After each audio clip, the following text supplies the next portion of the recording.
Problems with his sinker. They had problems with his slider. They need this one today, the Blue Jays. They need another pitched game, a great pitched game. And what a great day for that for Marcus Stroman, following the footsteps of the great pitchers that you were talking about before the game. It was all about pitching in the pregame ceremony with all those great pitchers, starters and relievers as well. And Marcus Stroman, 7 innings last time against Houston, a career high 13 strikeouts for Stroman, and he's looking to repeat that performance here this afternoon.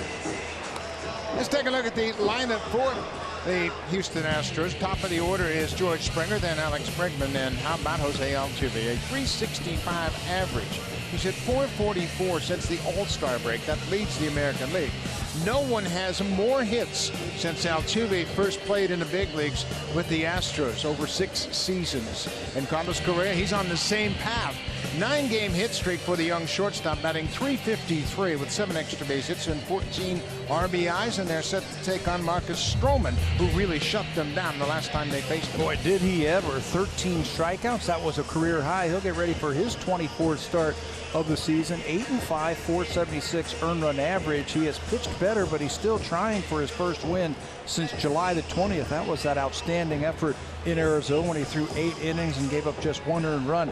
After that, he had the game against San Diego, a no decision in that Houston game when he threw 7 innings, had those 13 punch-outs, had a great slider, had a good changeup working that day. Now defensively, the same lineup as we saw yesterday afternoon. Siciliani, Upton, and Saunders in the outfield. Josh Donaldson and Troy Tulowitzki on the left side of the infield. Evan Travis and Justin Smoke on the right side. And Russell Martin doing the catching for Marcus Stroman this afternoon. And you all know about Marcus Stroman, throws a lot of ground balls, so you got to catch him. Who better than this guy right here? Tulo has not made an error since May the 27th. That was against Boston. 42 consecutive errorless games at shortstop for the Blue Jays.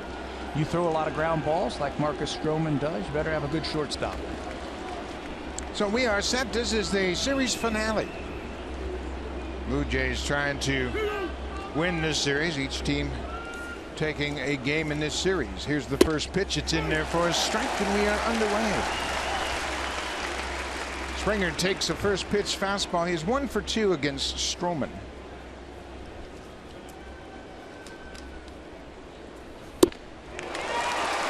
One, 2. Springer had a strikeout against Stroman in his last start. He also walked. Marcus went 7 innings, allowed just 3 hits and a walk. Pretty good pitch down and away with the breaking ball, 1-2. That was the pitch that was working so well for Stroman right there. We'll see if the Astros will lay off that pitch. A lot of the times down there in Houston, that ball was a strike, and then he threw it just off the plate. Can't lay off that one. That's the slider, 89 for the first strikeout of the afternoon.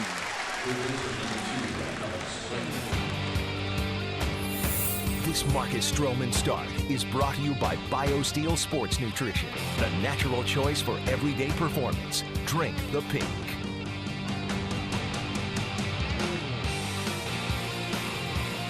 Open air baseball at Rogers Center, 26 degrees at the start of this game. This is Alex Bregman. Bregman was 0 for 3 against Stroman with a strikeout.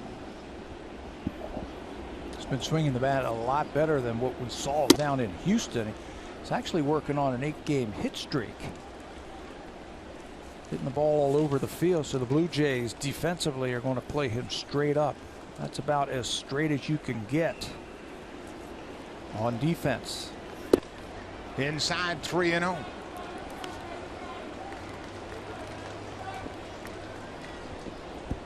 Stroman making his 3rd career start against Houston, has Altuve standing on deck. There's a strike, now 3-1.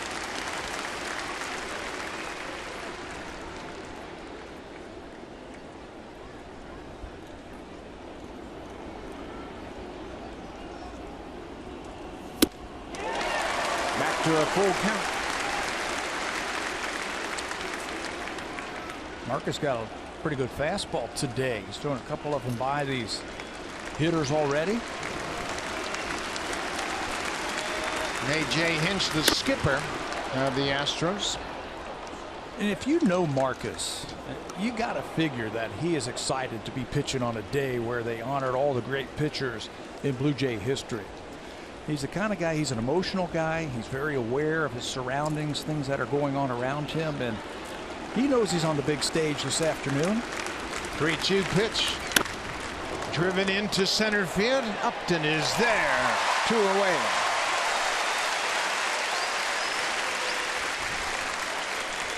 So Marcus came back from a 3-0 count to retire Bregman on a fly ball to center. Now he'll deal with Jose Altuve. Of course, Altuve, we mentioned, batting .444 since the All-Star break. He's got a streak of 43 consecutive road games reaching base. That is second on the club.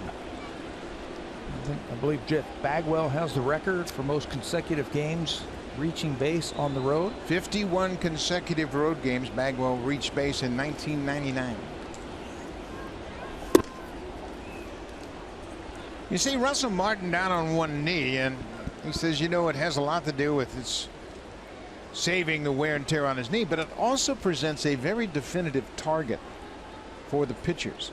Plus, it gives his hand that freedom to track that moving fastball.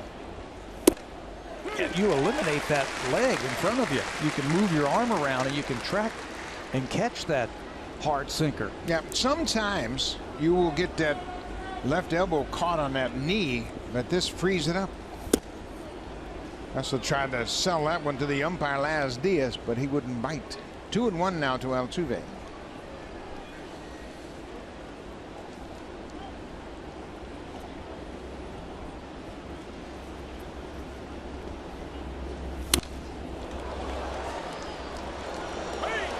We mentioned the great average since the All-Star break for Altuve. .444. Look at the number 2 hitters, the great Miguel Cabrera. And he's hit .376 since the break. Jose Ramirez of the Indians, who we'll see next weekend in Cleveland, and then Devin Travis. I'll tell you what, he might be a small guy, but he doesn't get cheated, does he? He and Dustin Pedroia, they pack more punch per pound than anybody in baseball. Made his first big league appearance in July 20th of 2011. That ball moved back toward the outside corner, but another full count here. Carlos Correa, the shortstop, riding a 9-game hit streak. Well, bat next if Altuve can reach. Boy, I like the movement that I've seen so far on that sinker from Marcus Stroman. If you can throw that ball on either side of the plate and combine it with your slider, you're going to be tough. That one looked like it might have gotten Altuve. Yeah, he fouled it off foot, leg, shin, somewhere. Now the trainer's going to come out and have a look. Give him a little time to regroup a bit. He's acting like it might have hit him on the knee.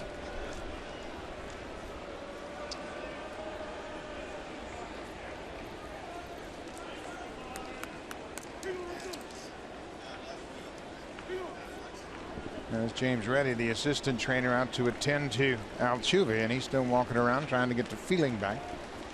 Now he's explaining the situation to the manager, A.J. Hinch. He's a very valuable guy. Oh, he's still limping. You can see him as he limps back into the box. Now the 3-2 pitch.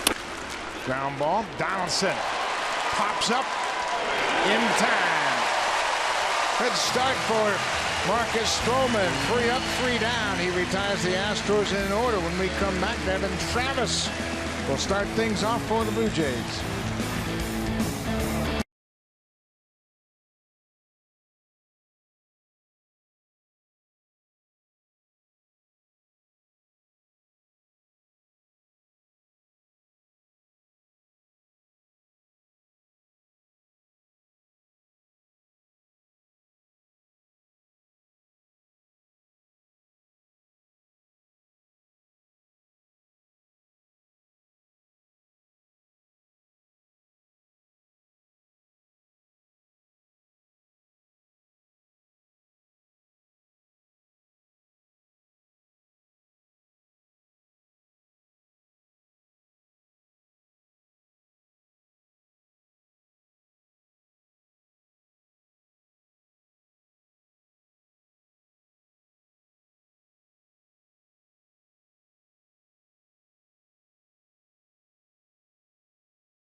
Milwaukee, and today they look to make it a streak of their own, trying to win 2 in a row and close out this homestand.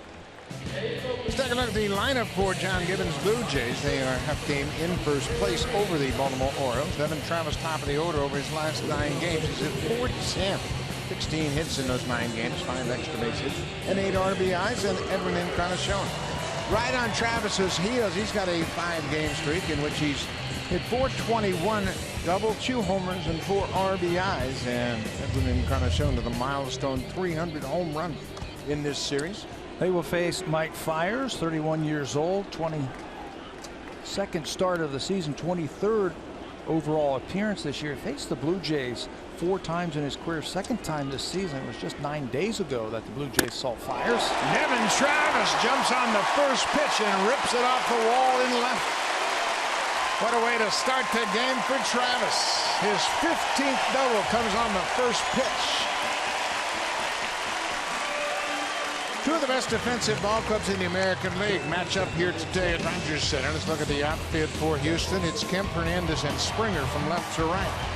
On the infield, Alex Bregman is a natural shortstop. He's adjusted very well to playing third. Correa and Altuve up the middle. Marwin Gonzalez making his 51st start at first, and Jason Castro doing the catching for Mike Fiers. These teams are 1 and 2 in the American League in fielding. They got great outfielders. Here's one of them, George Springer, has started all but 9 games this season. He's got 12 outfield assists. That's 2nd in the American League for right fielders. He also has the best fielding percentage of any right fielder in the American League. Just 1 error. Donaldson bunts it. That's a fair ball. Castro looks at third. Donaldson wasn't sure where that ball was. It wasn't going to make any difference. He wasn't going to beat it out because it stayed fair just within a few feet of home plate. But he advances Travis over to third. That's why he carried that bat up the line. I guess he saw Bregman playing back, so he's going to drop down a bunt. He hesitated right there to see if that ball's going to go foul. And Castro picked it up right on the line. Interesting. If he lets it roll one more revolution, it'll be a foul ball. So now, in his first plate appearance, Edwin Encarnacion has a runner at third and 1 out. Fiers working out of the stretch. Edwin 0 for 7 against Mike Fiers. And he said, you know what? I'm not sure if I need these glasses or not. He was just about ready to discard them. Then the sun came out. So he's put the glasses back on. That'll help you pick up the spin on the baseball. Take the glare off of it. You're right. Here comes the sun one more time. Hey. 0-2.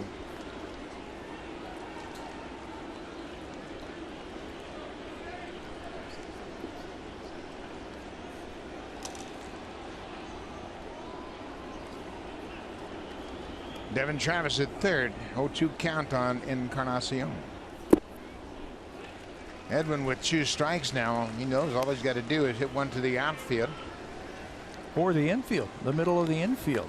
They are playing back. They are conceding a run for the Blue Jays. Also got the right side of the infield. If you want to, you can shoot for that. Fiers has a good curveball, good overhand curveball. Now the infield has come in with 2 strikes. And Encarnacion asks for time. That's interesting. 2 strikes. He's going to cut his swing down? I don't think so. I don't think so. Not in the first inning.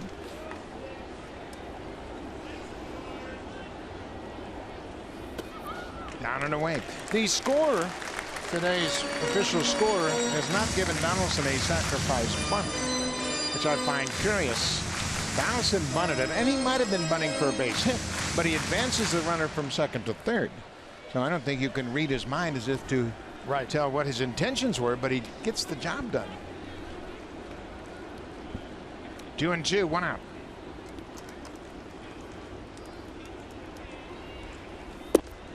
Off the plate. Edwin's done a great job of laying off those borderline pitches. Well, he's become such a good breaking ball hitter, off-speed type of hitter. He can sit on pitches. He could look for them and just take that ball right off the plate. I don't think he's going to challenge him here. 3-2. He's been trying to get him to fish for that ball.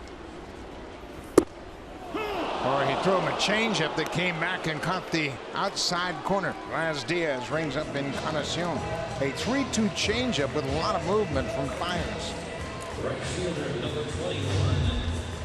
He's got a splitter, and I think that's it, Buck. Watch this thing come right back. Edwin thinks it's off the plate and maybe low. Laz Diaz disagrees. So 2 outs now for Michael Saunders. Blue Jays trying to break through here in the first after the leadoff double by Devin Travis. Michael had a pivotal at bat in the 6th inning in yesterday's game when he dropped down a bunt with 1 out and Encarnacion at third. And it was a beautiful bunt. No contest. There wasn't a play made on it. He got an infield hit. I asked him about that today when I saw him in the locker room. And he says, you know what that's going to do is it's going to open up that 5 hole for me. The 5-6 hole between the shortstop and the third baseman. So now you can take that ball, that fastball off the plate and just flip it by the third baseman. Look where Bregman's got to be the third baseman and all the room that he has to shoot for. And this is where it's imperative that Fiers, the pitcher, continues to keep the ball inside.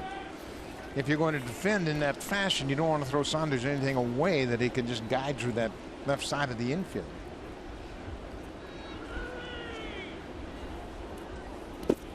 Breaking ball blocked by Castro. 3-1 now to Michael Saunders. Troy Tulowitzki is on deck. Castro played in Friday night's game, did not play yesterday as an Gaddis club.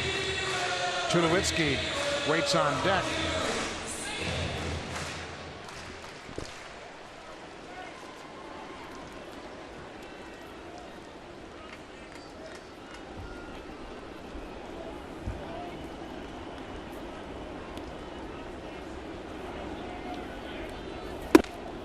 Saunders takes ball 4.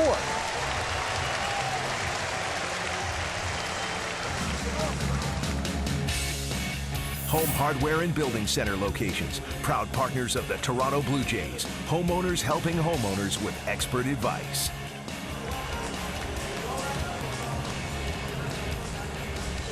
Sunday afternoon in Toronto, people out on Lake Ontario. It has cooled off a bit. As we mentioned, just 26 degrees at the start of play today. This is Troy Tulowitzki.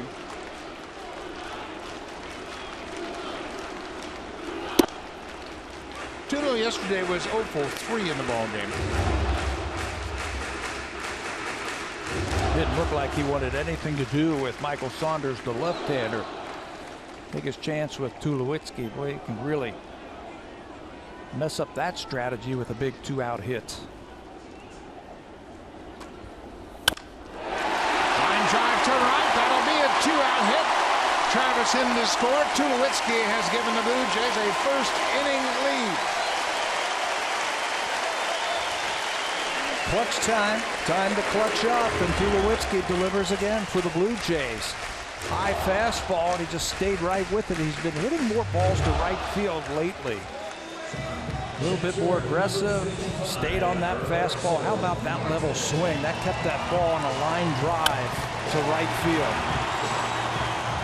Tulo with RBI number 59 with that hit. 59 ribbies for the Blue Jays shortstop. A 2-out single to right. Russell Martin, he was the hero offensively yesterday as he had a 3-run home run in the 6th.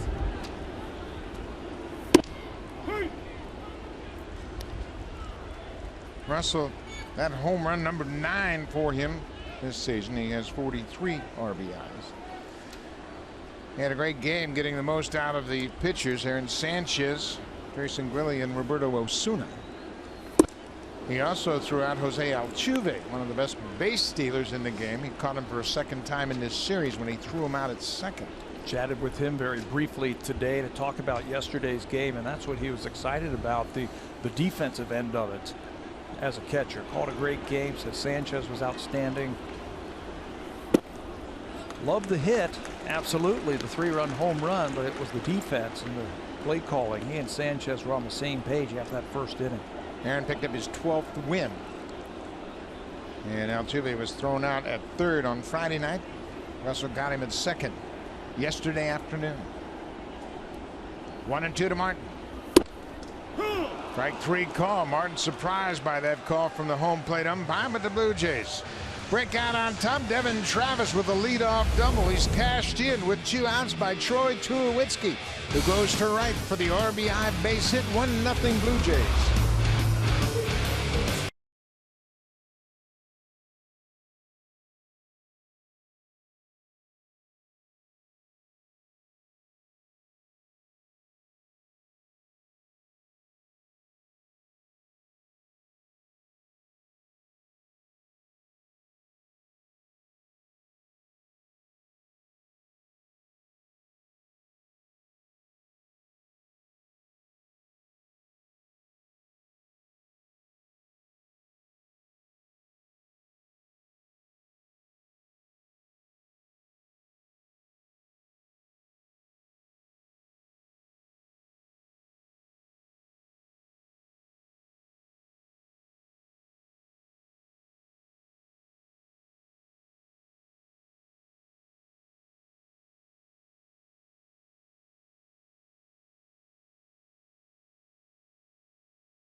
Because there's a couple of prominent players in this game today. Carlos Correa was taken first overall in the 2012 draft. Addison Russell, playing for the Cubs, was 11th when he was picked by Oakland, and Corey Seager of the Dodgers 18th, and then Marcus Stroman 22nd. A pretty rich draft in 2012. Blue Jays actually had 2 first-round draft picks, and the second one was Marcus Stroman. So who does he get? He gets the first pick in the draft, Carlos Correa. Correa was a little bit of a surprise, wasn't he? I think there were some people that kind of expected maybe he wouldn't sign and choose to go to college, but he signed, and boy, has he blossomed. He's been one of the best run producers in the game since June 20th. He has driven in more runs in those 47 games than anybody in baseball. 49 RBIs in the last 47 games. Little hesitation from Stroman on that last pitch. Proved to be effective as he gets ahead of Correa. He's a shoo-in, I think, to set the record for most RBIs as a Houston Astros shortstop. The record is 86 from Miguel Tejada. Correa has 82. He's got the kind of bat that can do that today. Yeah.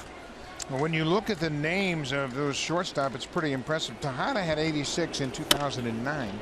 Bouncing ball up the middle. That's going to sneak through and get into center field for Correa. A bouncing ball single into center. Leadoff single.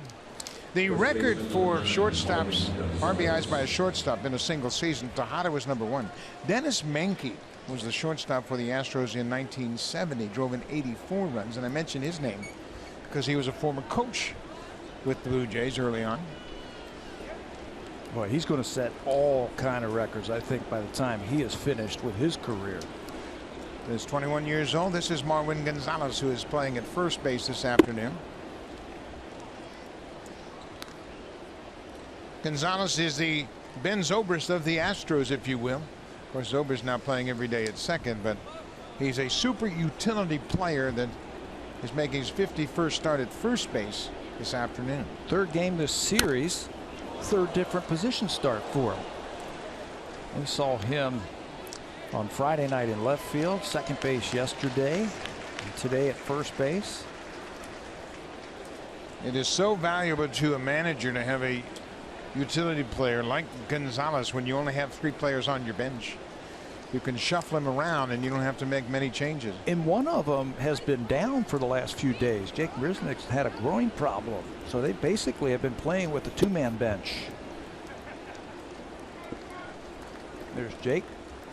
Jake Marisnick, originally signed by the Blue Jays, has been battling that groin injury for the last couple of days, and they have an off day tomorrow, so they chose not to play him today to give him another couple of days of rest before they open up at home against the Cardinals on Tuesday. 2-1. Pulled foul. Gonzalez, a switch hitter. He was ejected from the game yesterday in the 9th inning. After he struck out to start that inning, he had something to say to home plate umpire Doug Eddings, and Eddings threw him out of the ball game as he was headed back to the dugout. 2 balls and 2 strikes. Blue Jays lead it 1-0 early in this game. You've always got that ground ball, don't you, when Marcus is pitching in your back pocket, even if you give up that leadoff hit. Boy, he hits Gonzalez, and he hit him flush. He hit him with a slider. Just overthrew that ball, wanting to strike out. And you can see Gonzalez, he's feeling the effects of that pitch. Not sure where it got him. He's got the shin guard to guard himself against the foul ball.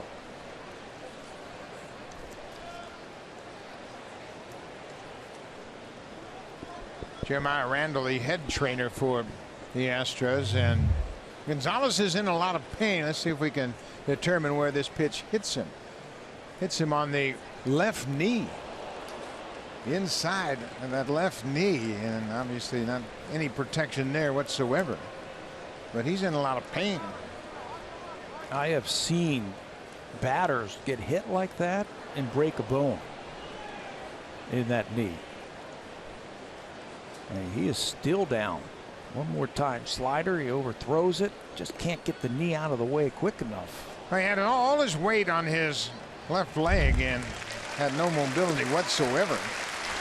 He's going to try to walk it off and stay in this game. As Pat mentioned, they're basically down to 2 healthy players on their bench. Tyler White is a first baseman. And he and Evan Gattis, both right-handed hitters.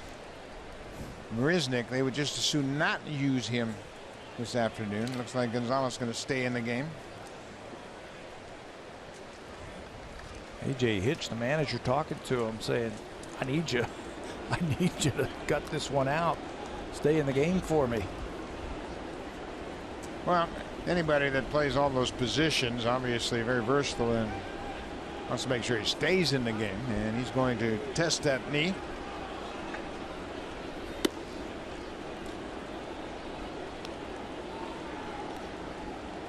Stroman trying to stay loose on the mound as Gonzalez showing a little bit of a limp, but not much, has deemed himself okay to continue, and Stroman will work with nobody out and runners at first and second. A bouncing ball single into center field off the bat of Correa. Gonzalez gets hit by a pitch, and now the powerful A.J. Reed. Reed had a pair of doubles in the game yesterday.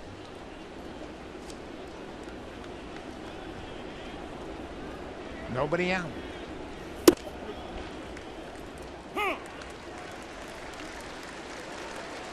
Reed playing in his 26th game. He has been up and down twice with the Astros, just trying to get his feet on the ground here in the big leagues.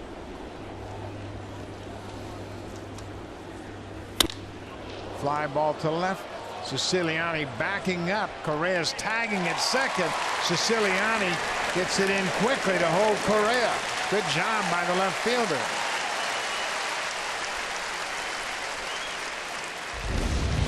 Super Slow-Mo Cam. Brought to you by Rogers 4K TV. Get closer to the action with 4 times the resolution of HD alone.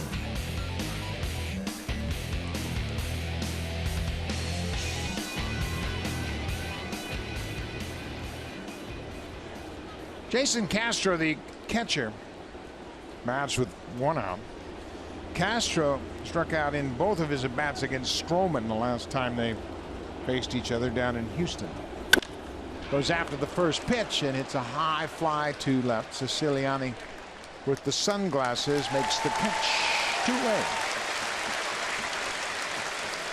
You know, Pat, pitching is all about focus, and literally it is one pitch at a time. And I think Marcus is starting to understand that concept after giving up the single and hitting the second batter. He gets Reed and Castro to fly out. All you can do is think about the task at hand. Yeah, just watch when you give up a base hit, what the pitcher does in the next at bat. Against Gonzalez, he went boom, 1 strike 1, boom, strike 2.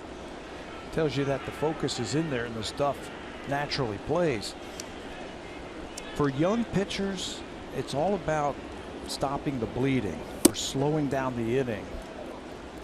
So many times over the years we have seen young pitchers come to the big leagues and they get into trouble and everything, it starts to go a little bit too fast, and they don't know how to breathe, and they don't know how to slow things down, they don't know how to execute a pitch. Starting to see that from Marcus. Little chopper. Stroman off the mound, will toss to first and throws it away. Stroman, another throwing error as Correa comes in to score. He made a jump instead of staying on the ground and planting that right foot and make a throw. He tried to make a very low percentage throw and threw it away. He had a couple of throwing errors in his last start in Kansas City where he was trying to do a little bit too much, and this is doing a little bit too much. That's where you want to round around the ball, plant that right foot so you are on direction, and you can see he's trying to make a great play instead of just fundamentally catching it, throwing it, and that's going to cost him a run. It's an infield hit for Hernandez in the air, allows the run to come in to score, and more importantly it moves 2 more runners into scoring position for Tony Kemp. Kemp, the left fielder, was 0 for 3 in the game yesterday, but he had a very important at bat early on in the second inning. He hit what was originally ruled a double down the third baseline, drove in a run in the second inning, but the Blue Jays asked for a review and the call on the field was overturned. He would eventually ground out back to the pitcher.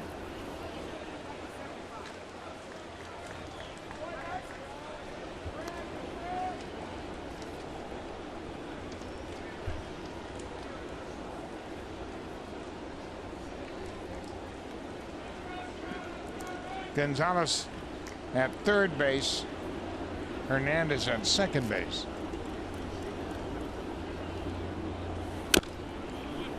One and two now to the left fielder.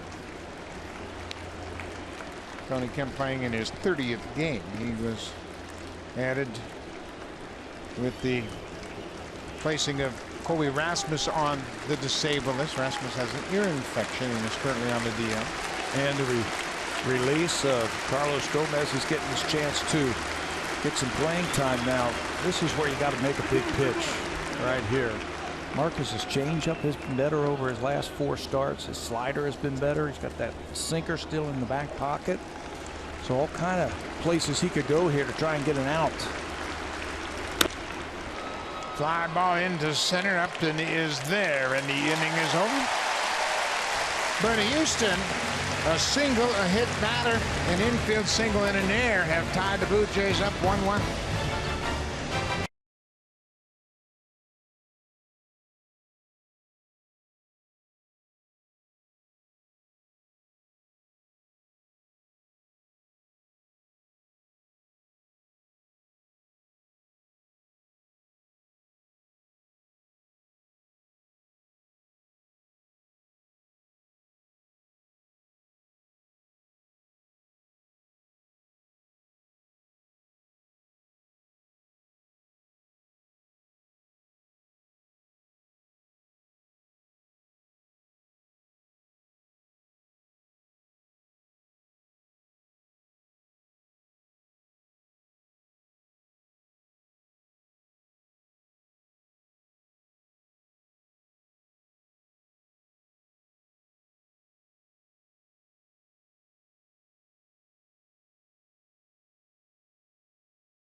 on Sportsnet.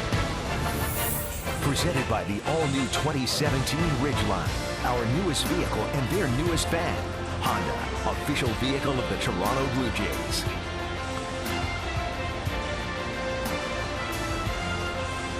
Beautiful Sunday afternoon in Toronto. That's the CN Tower high above this lakefront area.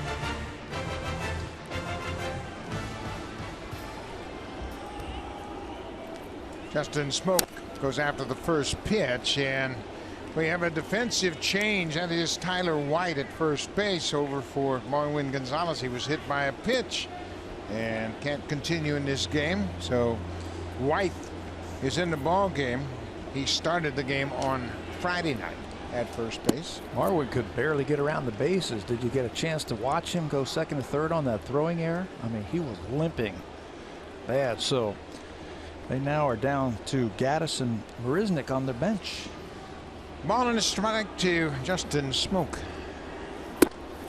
The Astros pitchers have allowed multi-home runs in 4 of their last 5 games and 7 of the 13 games they've played in August. So the home run ball has been a problem for the Astros pitchers of late. Yesterday, of course, the Russell Martin home run, the difference in the game.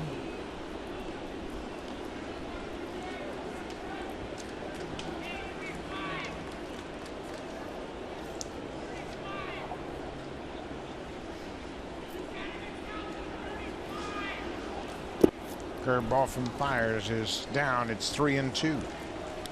As Pat mentioned, Fiers making his 3rd career start against the Blue Jays. He pitched a heck of a game against them as a Brewer back in 2014. Smoke strikes out on a pitch up and away. Let's check in with Jamie Campbell.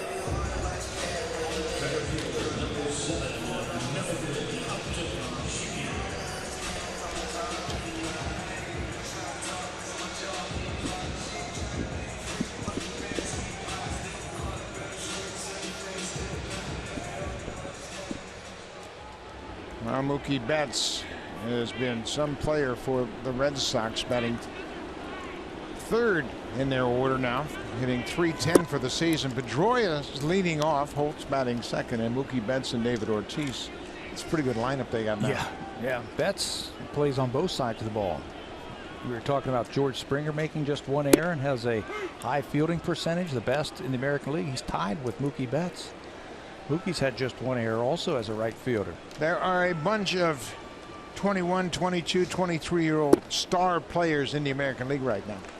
We're going to see one of them over the weekend in Cleveland in Francisco Lindor, their young shortstop. Springer is in that category, as is Mookie Betts and Xander Bogaerts.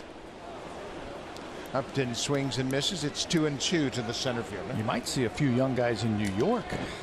We're going to see some young guys. Absolutely. As they have turned over their roster dramatically. The departure of Beltran and Rodriguez. No Chapman. No Andrew Miller. So it'll be a different atmosphere as we see some youngsters, Tyler Austin and Aaron Judge, both going deep yesterday in their first at bat. Upton called out on strikes. That's 3 in a row for Fiers, 4 in the game. Well, the Yankees, they are not conceding anything as far as the AL East goes. The Yankees say, hey, we're still in this thing, and you can see they're 4 games over 500, 5.5 back in the East. Blue Jays have a half-game lead under John Gibbons. They lead by a half game over Baltimore. Then the Red Sox, the Yankees, Tampa Bay bringing up the rear, 19 back. Yeah, everybody was ready to shovel some dirt on the Yankees about 2 weeks ago. And Joe Girardi kept saying, hey, my job is to just win ball games. I can't worry about people retiring, who's here, who's being traded, whatever. My job is to win ball games, and they're 3.5 games out of the wild card. You know, there's the Blue Jays in Baltimore and Boston, Detroit, Cleveland, Texas, Seattle, Houston. I think those are all the clubs that are vying for playoff spots. Siciliani strikes out. Fiers strikes out the side in the second. He struck out 4 Blue Jays in a row.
Jamie Campbell, and we will be there tomorrow. The Yankees starting Luis Severino against Tampa Bay's Jake Odorizzi.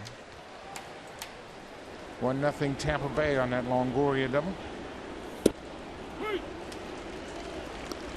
1-1 ball game. George Springer struck out on the slider his first time up, leadoff man. Stroman retired the first 3 batters of the ball game in the first inning. You got Springer, Bregman, and Altuve. Astros did the same thing the Blue Jays did right towards the end of May. They took one of their outfielders, their right fielder, who's not normally a leadoff hitter, and put him in the leadoff spot, and they've taken off as a team. George Springer put him in that leadoff spot.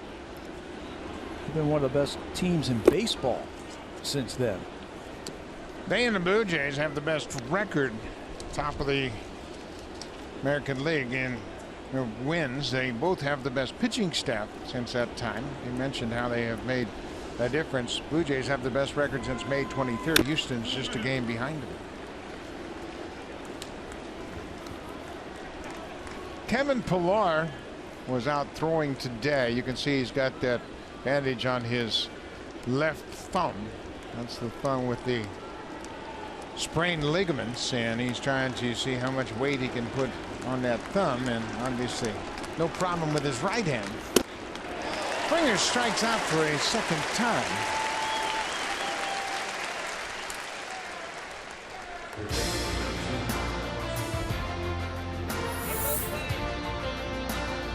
We've been there from the start.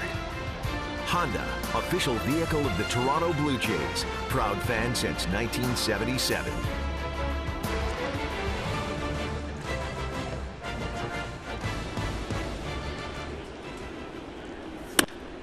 Ground ball. Donaldson knocks it down.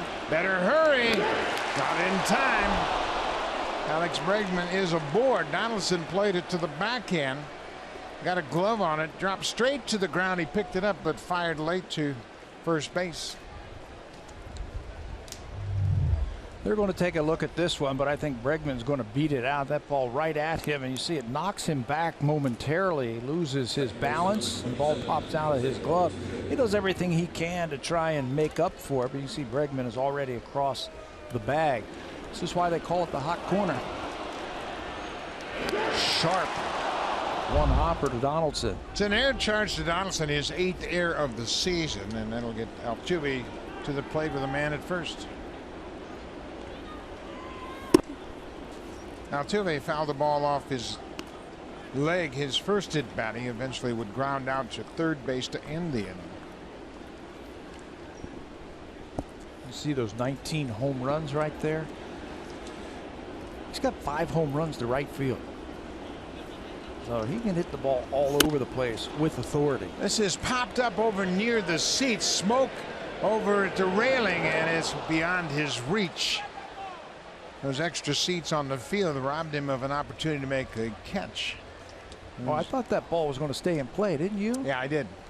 It went up there and it just kept blowing into the seats. I thought for sure Smokey was going to have a play on that. Well, anytime you've got a hitter as good as Altuve, you got a chance to put him away. You don't like to have these guys get their second chances. Altuve has 50 walks and 50 strikeouts. He's a tough out. Out in front of that pitch, he hits it high and deep to center. Upton cruises over onto the warning track and makes the catch. Altuve just a little out in front of that ball, but he still drove it to the warning track in center. Just missed that one to deep center field. Told you he's got some power all over the place. Alex Bregman is a young player. Watch him do the correct thing on this long fly ball. You want to round second base and get yourself into scoring position. But then once that ball is caught, he goes back and re-tags the base. Fundamental baseball from the youngster. Played college baseball at LSU. A pretty good baseball factory. This is Carlos Correa. He had a ground ball base hit up the middle his first time up. Goes after the first pitch and hits it past Tulowitzki in the left. Correa 2 for 2 early on. First baseman number 13, Tyler White. He is ready for that fastball in the inner half right there and just rips it into left field. Singled to center. Now he's singled it in the left field.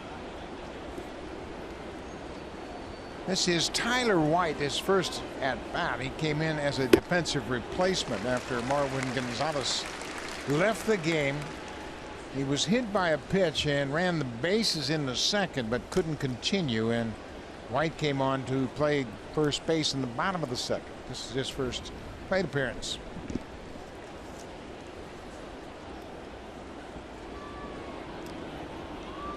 White struck out 3 times in the start on Friday. He was lifted in favor of a pinch hitter in the 8th inning. So the advantage here should be for the Blue Jays. And Marcus Stroman with that slider. White's best swing is to right field.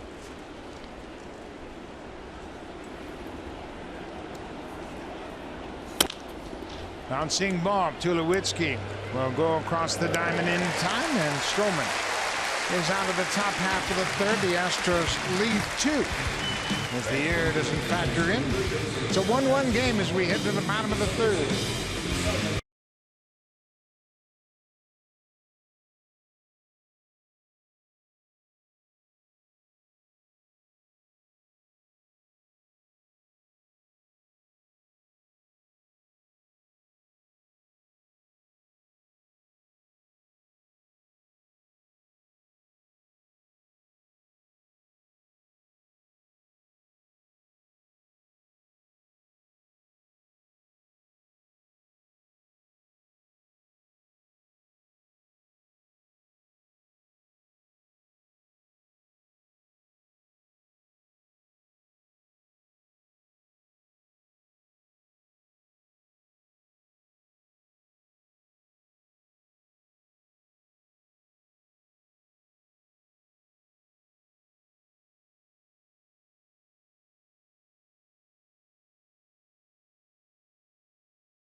Win a spot to play on field at a Blue Jays game fan camp in September. Visit participating Boston Pizza locations when entering and purchase a Budweiser and a beer combo. Go to bluejays.com/BudBP for all the details and rules. Sounds like a great opportunity, Buck. Absolutely a great opportunity for fans to come out and have a Blue Jays experience. Devin Travis doubled on the first pitch he saw this afternoon. Travis had his 8-game hit streak snapped yesterday, but he started a new one with his first at bat today. Devin went 0 for 4 with a strikeout in yesterday's game.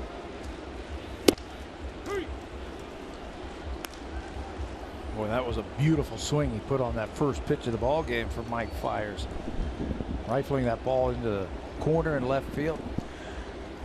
He is such a good hitter because he can hit all types of pitches. There really isn't a weakness in his swing. You throw him inside with fastballs, he can pull it to left field. You throw fastballs away, he can shoot it to right field. He can handle the slider, he can handle the curveball, he can handle the changeup. Fly ball to right. Springer is there. Travis is retired. 1 away. He can That snaps a streak of 4 straight struck out by Fiers. He has 5 strikeouts in the game. 4 in a row, starting with Russell Martin. He could just flat out hit Devin Travis, and Blue Jays are starting to see that at the top of their lineup now. Set the table for the Jays. Josh Donaldson was out on a bunt attempt his first time up. It was originally ruled a 2-3 put out, ground out, but now it's been changed correctly so to a sacrifice bunt. He bunted the ball right out in front of home plate and was thrown out at first. All right, let me get my white out. This is the second time. Donaldson hits a little roller toward third, backhanded by Bregman. Goes in time, and Donaldson's retired. Bregman has been impressive playing third base. As we mentioned, he's a natural shortstop. White just into the game at first, made a nice stretch on the play. You know what's impressive about that is he got off to a rough start in his major league career offensively, but he didn't take it out onto the field. He has picked it. He has showed a very strong arm. First player from the 2015 draft to make it to the major leagues. Showing you why. Showing off some of those tools.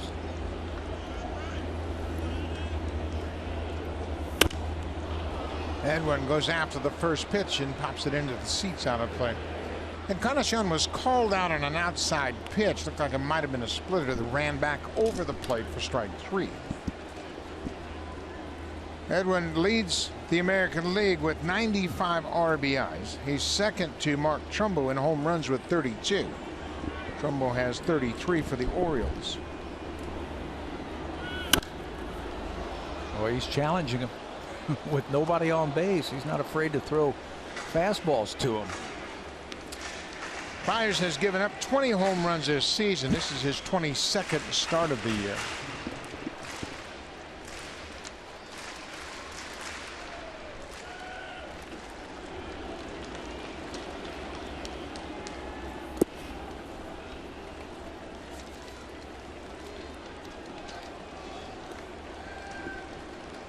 Byers has the distinction of throwing the first no-hitter in the history of Minute Maid Park.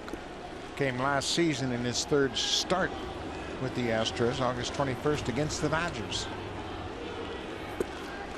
Curveball missed.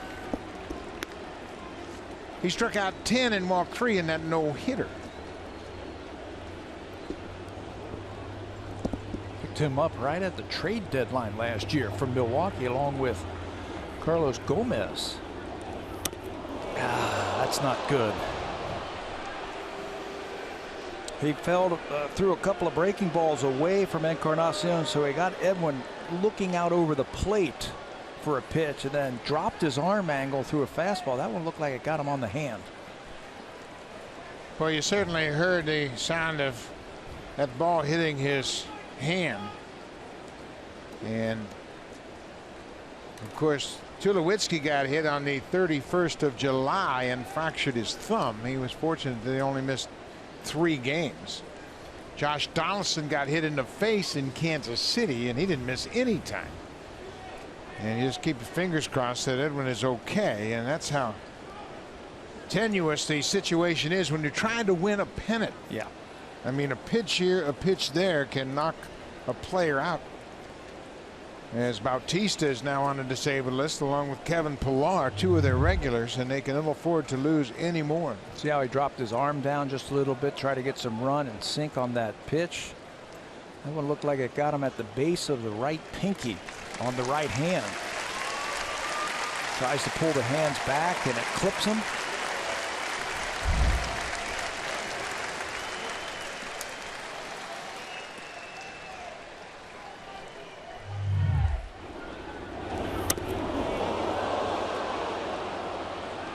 You could definitely hear that didn't catch the bat flush. And it hit his hand, definitely. And A.J. Hinch is out to talk to Laz Diaz, the home plate umpire. And now they're going to check it to see if it was a hit by pitch. You can do that. Yep. You can do that, but it's pretty obvious. Sure sounded like it. Be hard to overturn this play. I don't know how much. And now the crew chief Jeff Nelson is coming in here and asking him, what are you asking us to review? And he has clarified the situation.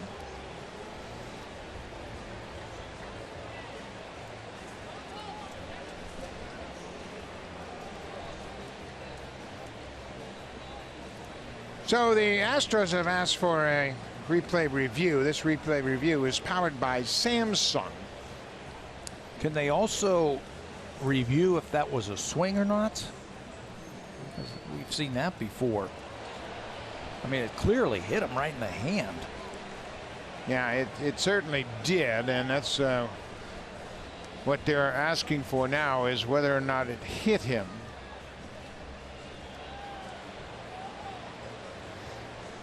So I think what happened was Jeff Nelson wanted to make sure that. Well, this should be an easy call then. Yeah, and it is upheld, and hit by pitch is one of those plays that if it possibly touches a batter or his clothing, you can review it, and that's one of the things that you can review. It would say, I don't need a review. I'm feeling it. Show you my fingers. Yeah.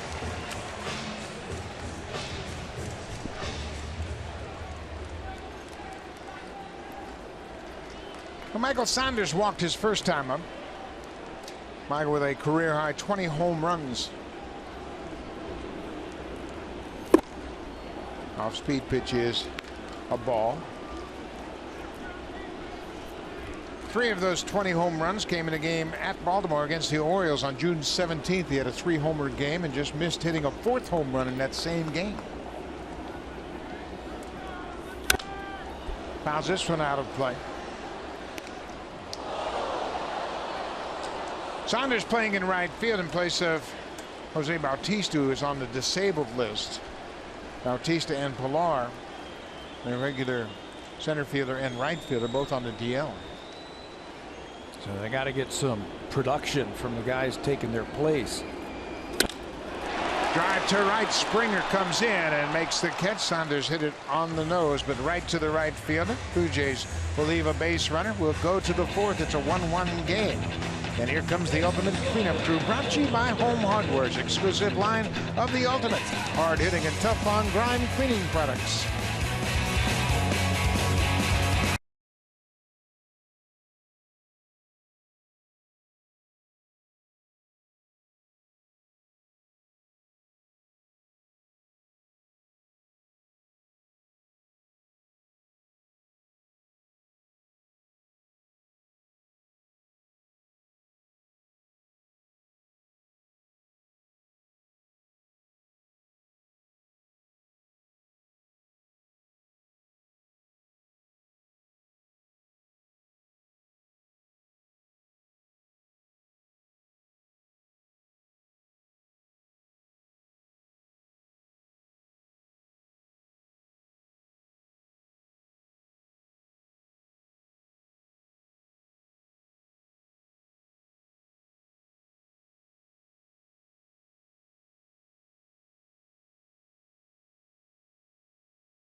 Jays, Dave, Steve, and Dwayne Ward. And Steve, let's talk with you, Dave. What was that moment like for you, being out there with some of the greats that have pitched for this Blue Jays organization? You know, it's always great to come back here and see the guys, and it's great to come back here and hear the fans cheer for you. It's far and few in between anymore to hear that kind of stuff, so it's always welcome. Wardo, you've been here many times before, but to be here with guys like Dave, what did that mean? Well, just to echo what Dave said, it's nice to be back here with all the guys here, to see Doc, see Dot, Dave, and see Hank and Mikey, all these guys. It's nice to be back here again, just to reminisce and just go back over what we all did. Oh, we got to swim. Oh, there's Pat Hankin. There's Pat Hankin. Let me ask you, were you much of a Dwayne Ward fan when you watched him pitch? Oh, huge fan. This guy was lights out. Him and Hanky. I wish I had him earlier in my career. And you've seen a lot of guys pitch before. Well, the slider that this guy had, look at this, still photo bombed. Well, I tell you what, I had a chance, to come in behind Dave, and I'll tell you what, Dave would always get us the ball, in the 7th or 8th inning every time he went out there, and that was something that we always, we look forward to because of the fact that he was going to save the bullpen or he's going to complete the ball game. But we always, me and Tom always wanted to strut our stuff, and Dave every now and again would allow us to. What do you think of what you're seeing from this organization now and these sellout crowds again? Well, last year was awesome, and this year they're continuing on the same pace, and hopefully they have a good second half here and end up better than last year even. Who looks better between the two of you?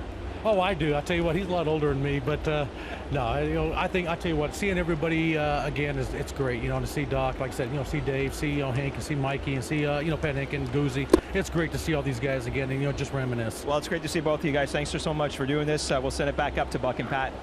Thank you, Barry. Two of the pitchers that were honored in the pregame ceremonies as part of the 40 years of Blue Jays baseball. Dave Stieb and Dwayne Ward. Steve had 19 complete games in 1982. He also led the league with 5 shutouts and threw 288 in the 3rd inning. I faced both of those guys, and my thumbs are very happy that I don't have to anymore.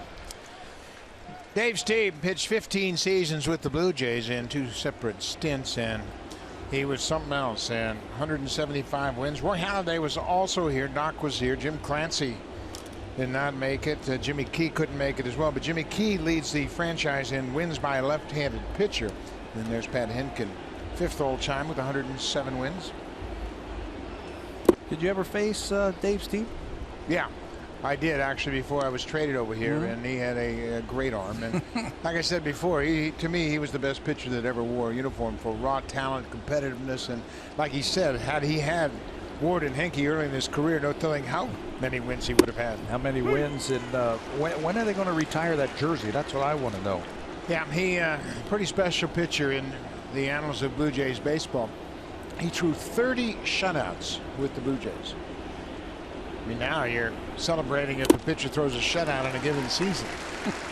He threw 5 in 82. That led the American League. He also was a workhorse.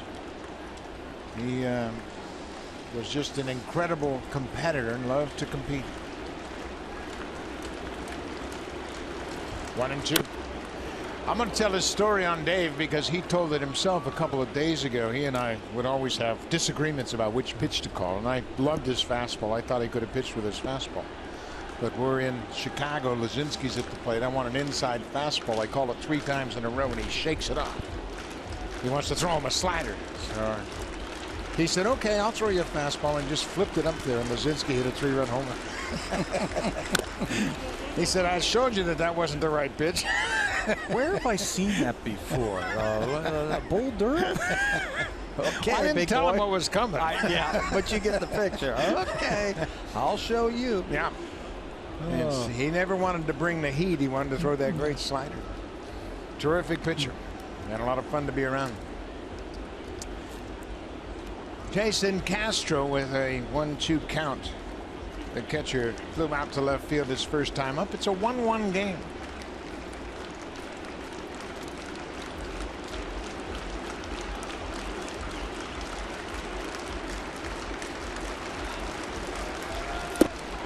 Castro strikes out.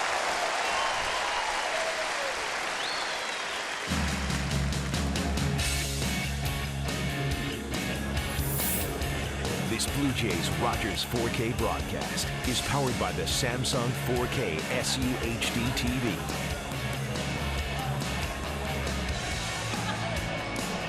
The fans have been pouring into Rogers Center all summer long. Blue Jays lead the American League in attendance, and they average over 40,000 fans a game. Ground ball. Travis was shaded up the middle. Hernandez is retired. Quick inning for Marcus Stroman. He retires the side in order for the 2nd time this afternoon.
to live stream sports without having cable TV. Visit sportsnet.ca/now to start your free trial today.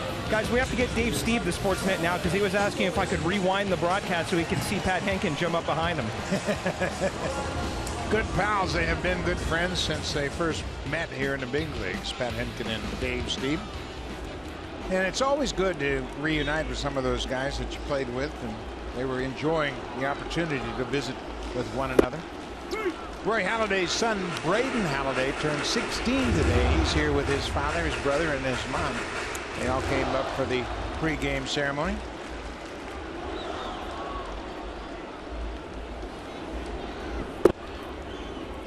Doc is involved with his boys' baseball program down in Florida, and he is telling me that he's getting the itch to get back in the game. Yeah, to get back into baseball.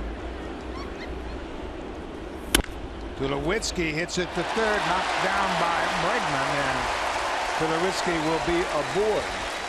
Bregman took a swipe at it, and we've seen him handle everything flawlessly. He has not made an error in the big leagues. One more time. Do or die. Put your glove down there and you hope that that thing goes in. He went down, but he just came up just a little bit too quick.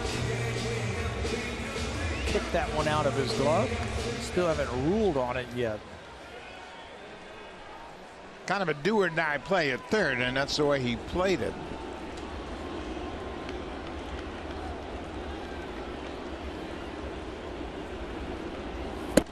Russell Martin takes the first pitch strike. 0-1. Got to make that hurt. That is a tough play, but the Blue Jays get their leadoff batter on this inning. Tulowitzki's at first. It is ruled an infield hit for Tulowitzki, his second hit of the afternoon.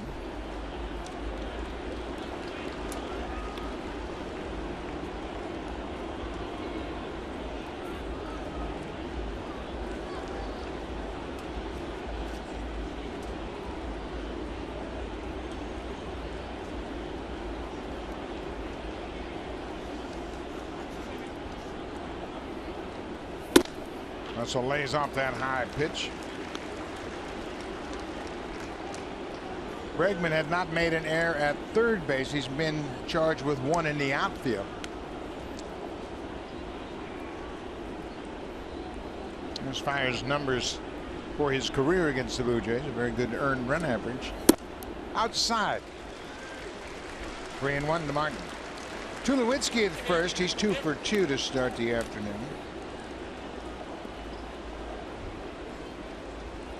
Martin called out on strikes his first time up. Smoke is on deck. It's a 1-1 game, bottom of the fourth.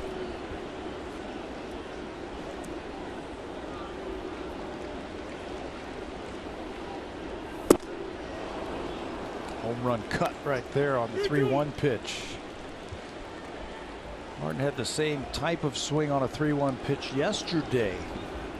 Swung and fouled it off, and then cut his swing down on the 3-2 pitch. That's when he hit the 3-run home run. Hit the home run to dead center. A 3-run homer.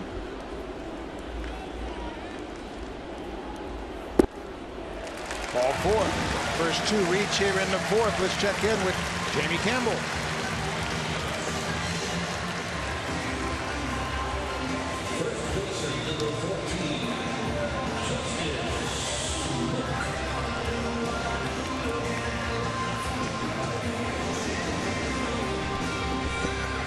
Mookie Betts hitting like a number 3 hitter. 2 home runs, 5 RBIs today. Betts has 25 home runs for the season. It gives him 81 RBIs, and he too has played his way into the conversation as an American League MVP candidate.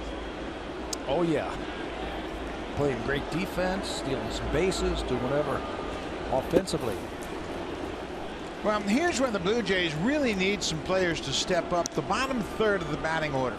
Smoke, Upton, and Siciliani, they all struck out in a row in the second inning. But in general, the bottom third lately hasn't been able to turn the lineup over very consistently. Make some contact. Put that ball in play. You got some good things that can happen. You mentioned the 3 strikeouts in a row. There's nothing happens when there's strikeouts.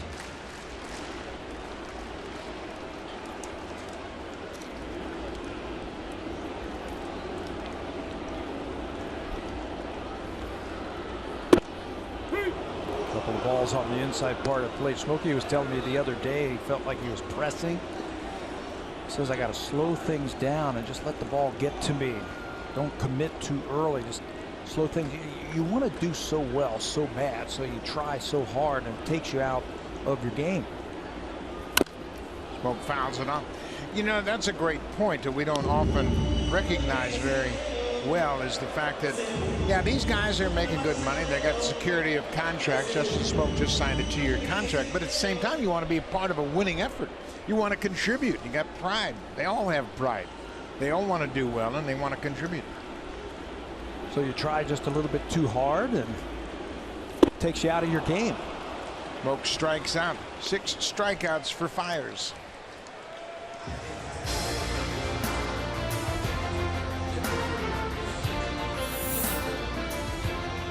A lot of things have changed, but one thing hasn't. Honda, official vehicle of the Toronto Blue Jays, proud fan since 1977.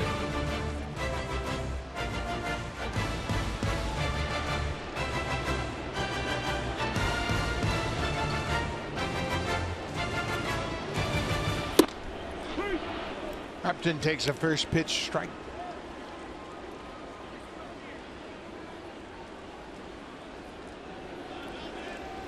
He's got some power. You see those 16 home runs.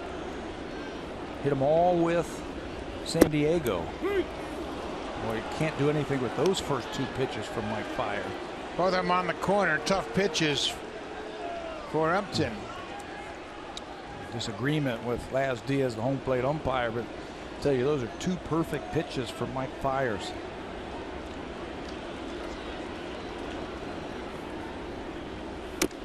Gets a piece of that pitch and stays alive. Melvin Upton's last home run, he hit a pair of home runs on the 8th of July against the Dodgers while playing for the Padres. He had a 4-hit game. Hit 2 home runs. He was 4 for 5, 2 homers, 3 RBIs. That was on the 8th of July. So it's in there. Oh, yeah. We've seen it for years. That's in there. Another 0-2 pitch, and Upton asks for time, and it's granted by Laz Diaz. Yeah, ball jumps off of his bat when he makes contact. Gap to gap. Upton hit .256 in 92 games playing for the Padres this season.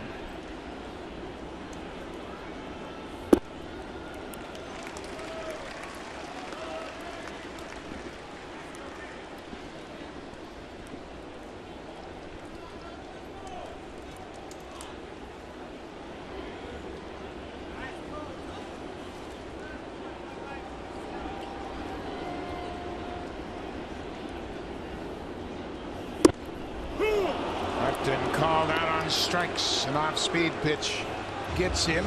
Back-to-back strikeouts after the first 2 reached. Well, he has worn out the bottom of this lineup already. That's the overhand curveball right there that freezes him. Got that splitter as an off-speed pitch, then that slow curveball. With 2 strikes, you throw an even amount of pitches. For strike 3, can't really sit on 1 pitch. There's nothing that says he's going to his curveball with 2 strikes. Daryl Siciliani, the left fielder, struck out his first time up. Smoke, Upton, and Siciliani responsible for 5 of the 7 Fiers strikeouts this afternoon. Upton at second, Martin at first. 1-1 ball game. The hits are even at 3 apiece. Astro pitchers set a major league record for strikeouts in a 4-game series the last time these 2 teams met down in Houston. We haven't seen that many strikeouts in this series, but there's been some big ones in big situations. 85 strikeouts by Houston pitchers in those 4 games? I think 58. 58. Little dyslexic right there. A ball and, 2 balls and a strike to Siciliani. Base hit to right field. Tulowitzki's being raved around third. The ball gets by Springer. Martin is going to be stopped at third as they get the ball back in. Daryl Siciliani delivers a 2-out RBI single to right. Big hit for the left fielder, his first RBI of the season for the Blue Jays. Boy, did the Jays ever need that one. John Gibbons has said, I've got to play Siciliani. He's been swinging a hot bat in AAA. He's going to get his shot against the right-handed pitchers this year, and he delivers right here with 2 outs. He covers this pitch from Mike Fiers into right field, and we highlighted George Springer on defense to start the ball game. Had the highest fielding percentage of any right fielder in the American League, but this one gets by him. It allows a couple of runners to move up, a run to score. Just his 2nd error of the season as an outfielder. Devin Travis has a double already this afternoon. A couple of runners in scoring position. Siciliani with his first extra base hit and RBI. Excuse me, that's a single, but an RBI, his first of the season. He reached 2nd on the air by Springer.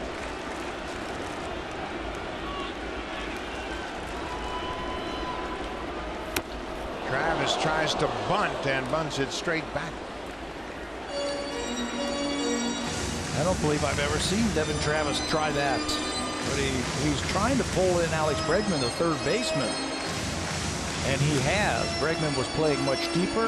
Now he's just a little bit behind the bag at 3rd base. I want this guy swinging. You can see those great numbers with runners in scoring position. Pulls this one to 3rd. Bregman on the run.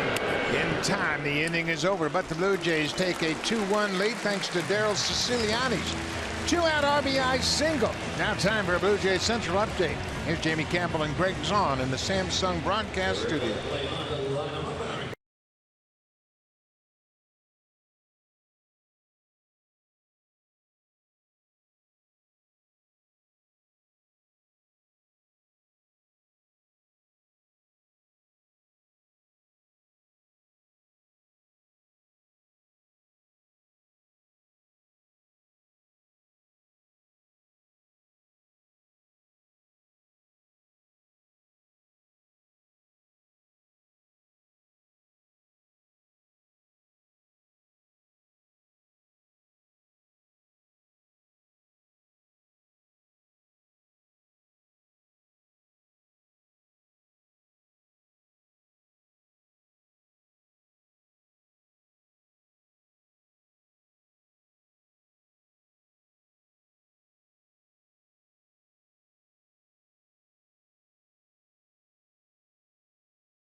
Every Sunday at Rogers Center, the Blue Jays salute the Canadian Armed Forces, and today we salute Sergeant Chantel Boyu. Sergeant Boyu is a cook within the Canadian Armed Forces Reserve. She joined the Canadian Armed Forces in 2000 and is currently employed with food services for the Canadian Forces base in North Bay. Sergeant Boyu, today's Sunday salute. Let's get you back now to Buck and Pat.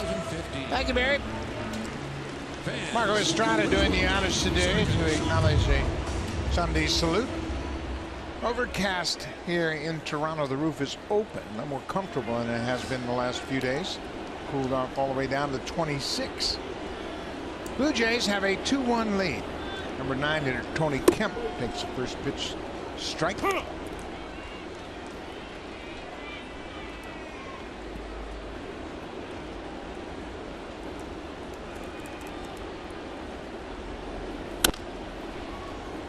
quickly 0-2 to Kemp.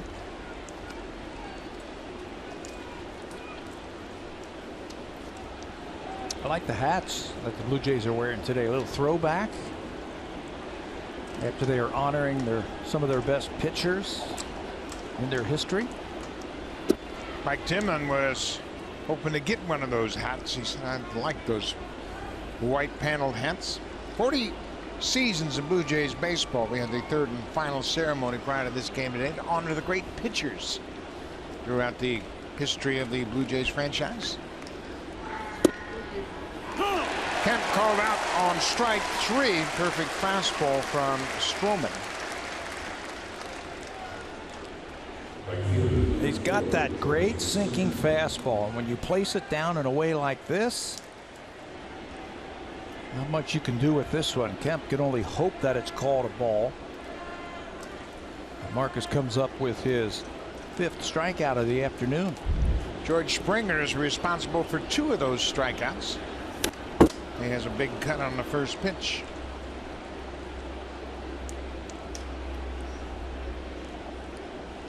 "23 home runs for Springer, 22 of them as an outfielder."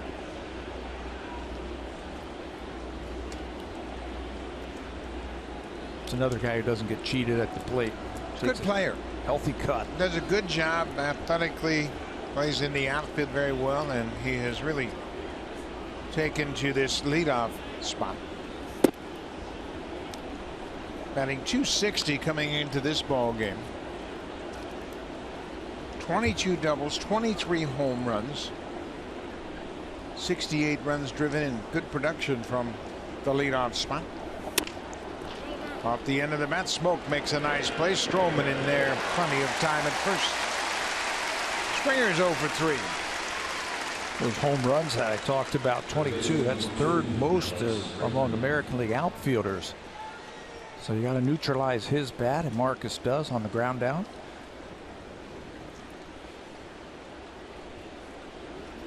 Troy Tulowitzki, always aware of the situation, comes in to give Marcus Stroman a chance to catch his breath after he had to sprint to first to take the throw from Smoke.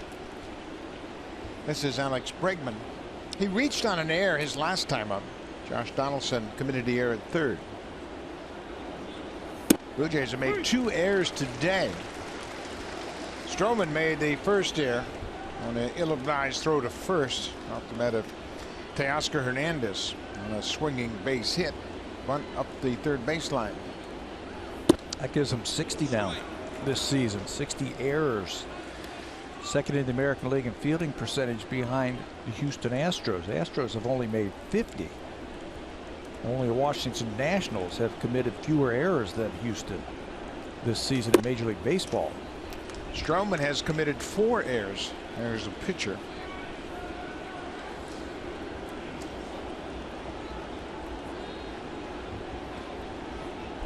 Two balls and a strike to Alex Bregman. He went around. Good breaking ball. Stroman's got good stuff, almost the same type of stuff he featured the last time he faced Houston. This breaking ball's tight. It looks like a fastball about halfway towards home plate, and all of a sudden it just darts. Stroman retires the side in order. He gets Bregman looking at strike 3. Marcus has retired 7 straight.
hot day, but it is always comfy in the shade in those big green chairs in the TD Comfort Zone. Today we welcome guests of TD.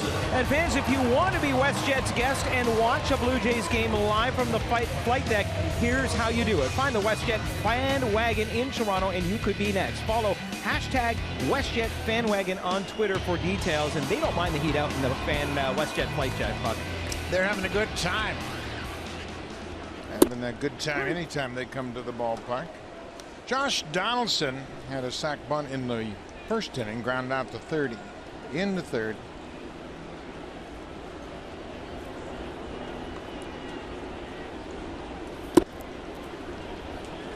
Third time through the order for the Blue Jays, and they have a pretty good idea what Fiers is featuring this afternoon. See if they can't add to their 2-1 lead.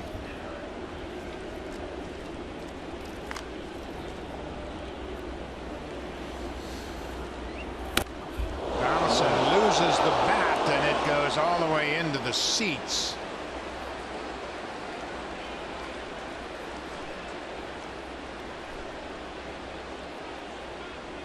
Hope everybody is okay. Yeah. Donaldson getting a new piece of wood. Fastball, four-seam fastball, and Josh swings and just loses the bat. It looks like it hit a fan.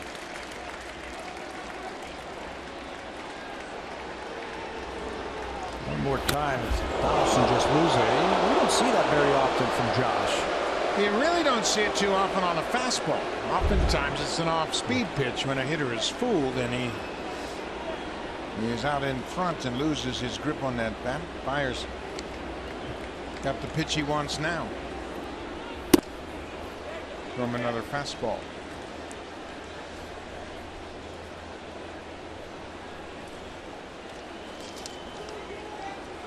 Fiers took the loss back on the 4th of August when he went 6 innings against the Blue Jays, charged with 2 runs on 5 hits. Donaldson hits another grounder to third. Bregman takes his time. One away, let's check in with Jamie Kimball.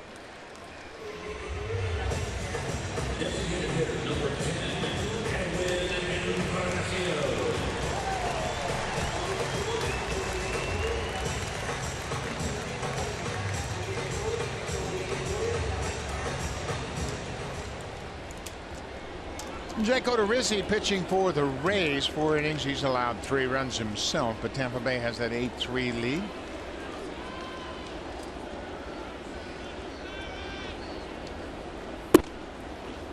Quite a different lineup for the Yankees. Looking at their lineup today, Hicks is batting second, playing left field. Didi Gregorius is hitting third. Castro fourth. McCann's the DH. He's fifth. Gary Sanchez is catching. Tyler Austin at first, and Aaron Judge playing right field, and Torreyes is playing third. A lot of youngsters in that lineup. What a turnover on their roster since the last time we saw them, especially in their bullpen. Line drive to center field. That's going to bounce in. Encarnacion is headed for second. Here's the throw from Hernandez, and Altuve couldn't make the play. They had a shot at Edwin. If Altuve comes up with the throw, it was a terrific throw from the rookie. A one-hop strike right to the bag, but Altuve couldn't come up with it clean. Told you, Teoscar Hernandez has some tools. That's why they really like him. He started the year in AA, went to AAA, and here he is in the big leagues. He's going to cut this ball off. First of all, he's got the speed to get over there, cut the ball off, plant his foot, and then throw a strike, but it short hops Altuve. Can't come up with it, and Edwin, who is a very good base runner, that's a good gamble for him right there as he gets himself into scoring position. 27th double for Encarnacion. He's in scoring position for Michael Saunders.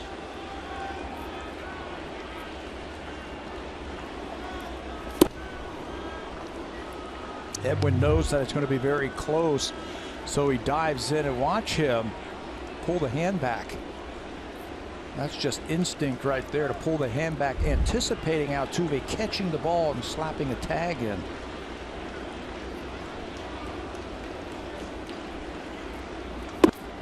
Ball on the strike to Michael Saunders.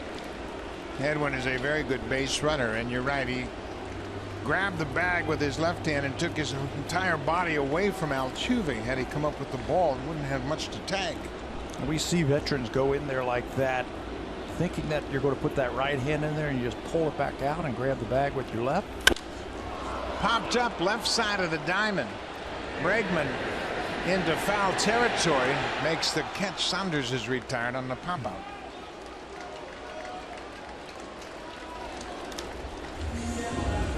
Well, the Blue Jays have had 2 clutch 2-out hits. They need another one right here. Troy Tulowitzki had the first one back in the first inning, and then Daryl Siciliani had a 2-out single to give the Blue Jays the lead. That came in the 4th. Tulowitzki, a perfect start to his afternoon. He's 2 for 2. He scored a run and driven one in.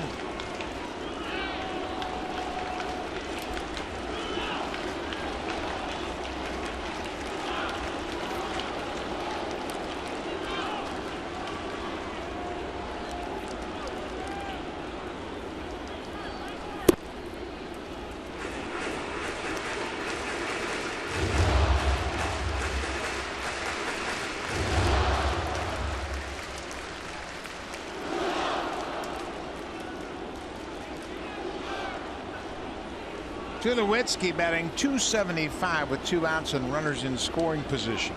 That's the situation he's in right here. He takes one up and away. It's 2-0. That's where they've been pitching him today. They kept the ball away from him. Tulo slapped that ball to right field for that RBI hit his first time up. Troy hit .308 in the month of July. Really bounced back. He had 21 RBIs in the month. Also hit 6 home runs.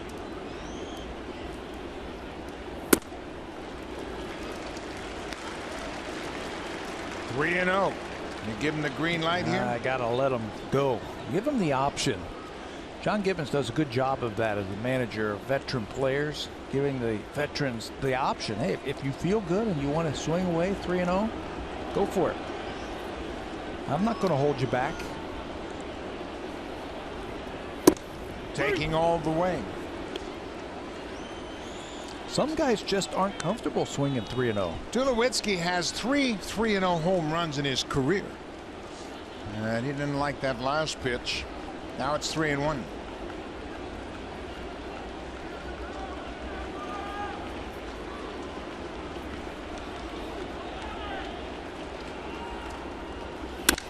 Swinging a drive deep to left. He just needed one more pitch.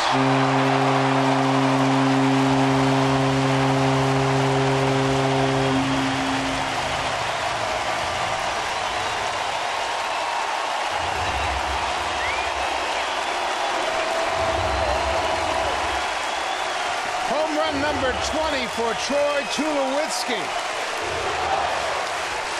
The last time that Tulo had 20 home runs for one team was Colorado back in 2013. He had 8 with the Blue Jays last year, 19 with Colorado.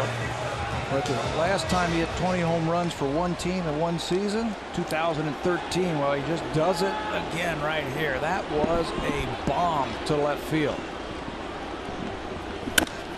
Russell Martin puts a drive out to right. This ball is up, and gone. Back-to-back home runs for the Blue Jays.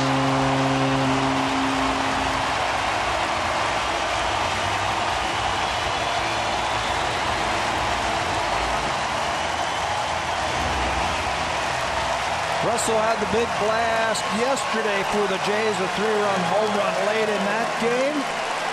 And he follows up the blast from Tulowitzki by hitting the ball in his favorite part of the ballpark, right center field. That's where his power is. And the guy loving that is Marcus Stroman.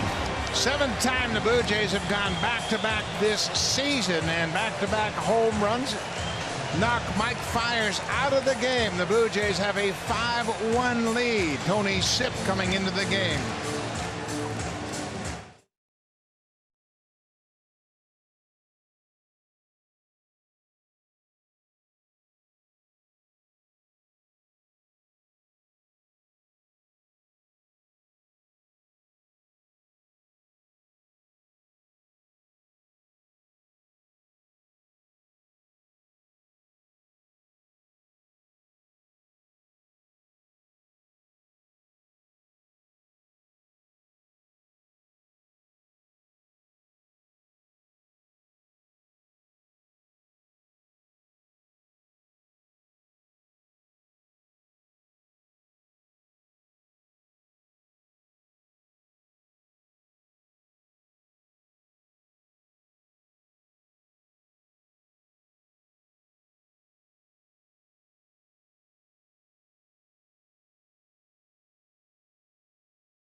Blue Jays have had back-to-back home runs this season. Troy Tulowitzki with a perfect day at the plate hits his 3-1 fastball over the fence in center, his 20th home run of the season. And then Russell Martin right behind Tulowitzki hits this one over the wall in center, his 10th home run of the season. The 7th time the Blue Jays have gone back-to-back this season, and they're dancing in the condos around Rogers Center. Blue Jays have a 5-1 lead, and that knocked Mike Fiers right out of the game. Tony Sipp in to face Justin Smoke. He goes after the first pitch. Sipp is the only left-hander in the Astros bullpen. So they're going to turn around Justin Smoke. Lefties hit 306, righties 318 against Sipp, the lefty. 45th game of the season for him. Good curveball from Sipp. First time the Jays have seen him in this series. He also throws a little bit of a split change. Smoke hits it to right. Not that deep. Springer is there and makes the catch. Well, the Blue Jays break out the long ball once again. Troy Tulowitzki goes deep. A 2-run home run, his 20th of the season, and right behind him, Russell Martin hits his 10th.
J Shop is Canada's largest and only official team shop for your Toronto Blue Jays. New 2016 authentic jersey with 40 season sleeve patches now available. You can get yours today at jshop.ca. So many Blue Jays fans loving their Jays gear. And you know why, guys? Because they like their team. Barry? We like our team, Barry. And why not? It's a good team, and they're in first place, and they're leading 5-1 with Marcus Stroman on the mound. Jose Altuve is 0 for 2 so far. Altuve has reached base in 43 straight road games. That ties him with Jeff Bagwell for the second most consecutive games reaching base on the road. Bagwell did that in '98, and he has the all-time streak at 51 consecutive road games reaching base. Bagwell did it in 1999.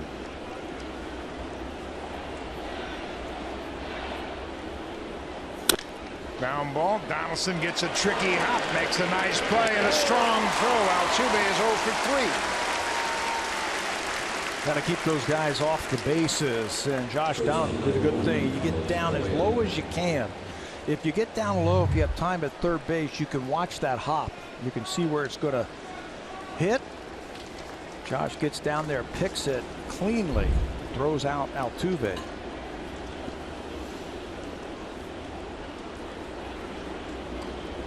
Carlos Correa, 2 hits today. He's 2 for 2. He is 4 for 10 in the series. You know, we have seen Correa at the plate start to swing a hot bat. You mentioned he's 2 for 2 today.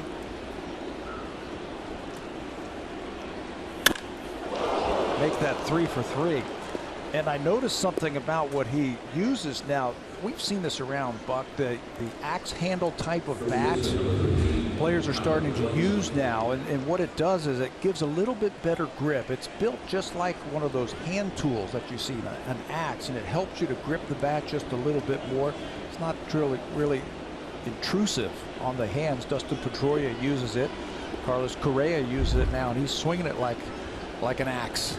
I think Mookie Betts uses it as well. I've seen a few of them in the bat rack with the Red Sox. This is Tyler White, takes the first pitch strike. It's interesting because traditionally baseball players are very superstitious and they don't try too many innovations, but that axe handle bat settles really nice up against the pad of your hand on that bottom hand. Yes, and you can grip it. It's your bottom hand. You can grip it a little bit firmer. Certainly working for Carlos Correa in this series. There's a unique injury to baseball players. It's called a fractured hamate bone. There's a hook of a bone in the heel of your hand, and because of that round knob, and a lot of players will put that knob right on the fat pad of your hand, and that puts a lot of pressure on that hamate bone, and when you break it you have to have surgery to take the fracture out. So a lot of players are going to that bone. Not a lot, but we have seen it more than you would expect. And it's a great feel. You and I put that bat in our hands, and it just feels right. The grip in your hand.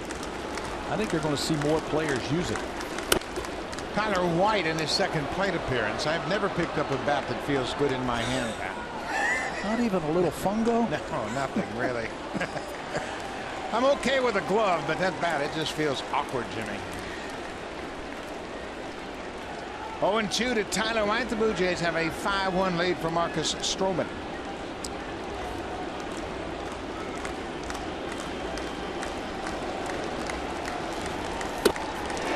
Well, what a running fastball. It really ties up Tyler White.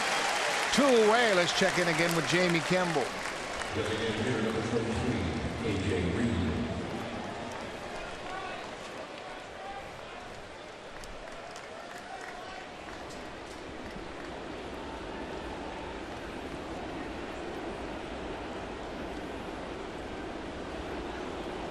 Josh Tolley caught the only no-hitter, and that was thrown by Johan Santana. Matz has thrown 95 pitches through 7 innings. He's walked 2 batters, has 7 strikeouts. And the team he's pitching against is the only team in Major League Baseball history who have not thrown a no-hitter. How about that? The Padres have not had a no-hitter thrown. Check swing by A.J. Reed. He hits it into the Blue Jays dugout and bounces it out. Sanchez will retrieve it and flip it to the crowd. Preston Gomez, the manager of the Padres, took Clay Kirby out while he was pitching a no-hitter. Kirby was a young pitcher at the time, and Preston, a veteran manager, said, you know what, your career longevity is more important than a no-hitter, and they still haven't thrown a no-hitter. Reed waves at that pitch. Stroman racking up the strikeouts now. He has 7 strikeouts. Check that. He's got 8.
Time now for the schedule ahead. It's brought to you by WestJet. And after this game this afternoon, Blue Jays will hop on a plane and head to New York. They'll take on the Yankees. Monday and Tuesday are night games. Wednesday is an afternoon game. Off day on Thursday before the team goes into Cleveland, take on the Indians. Another Monday off day. And then the Angels are in town for the first time. Chance to see Mike Trout, Albert Pujols, and Paul Molitor and the Minnesota Twins follow in the Angels.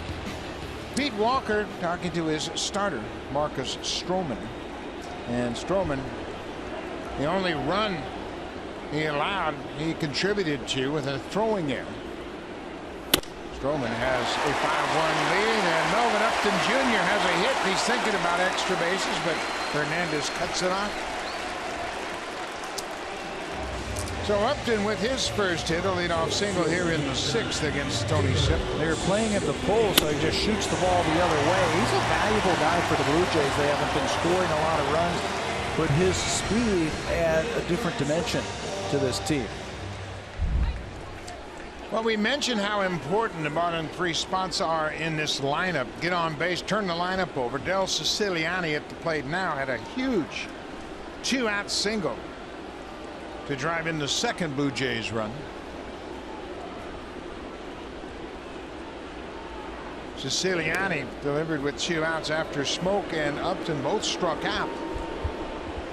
Tulowitzki had a base hit to start the inning. Russell Martin walked, and it looked like the Blue Jays were going to waste another scoring opportunity. Yeah, with those 2 strikeouts, but he comes up with a big base hit. And now it's a chance to move that runner along. This same situation happened in yesterday's game. The Blue Jays were up by a couple of runs. Upton had led off the inning with a walk, and Siciliani is up. I thought they might bunt. Now you got a lefty on the mound. It looks like John Gibbons wants to move him along with the bunt. Yesterday he didn't bunt. He swung away and popped out. Tough to run on a left-handed pitcher. Sipp's got a better move.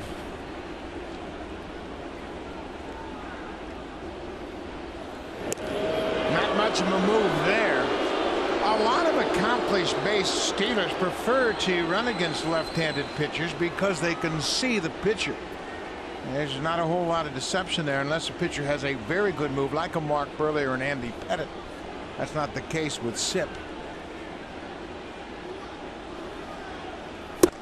Siciliani swinging away.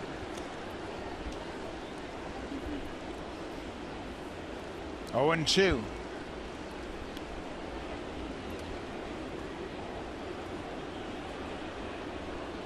Tell you what, if he feels comfortable bunting with 2 strikes, the left side of the infield is wide open for him again. There's a lot of guys who don't feel very comfortable with 2 strikes.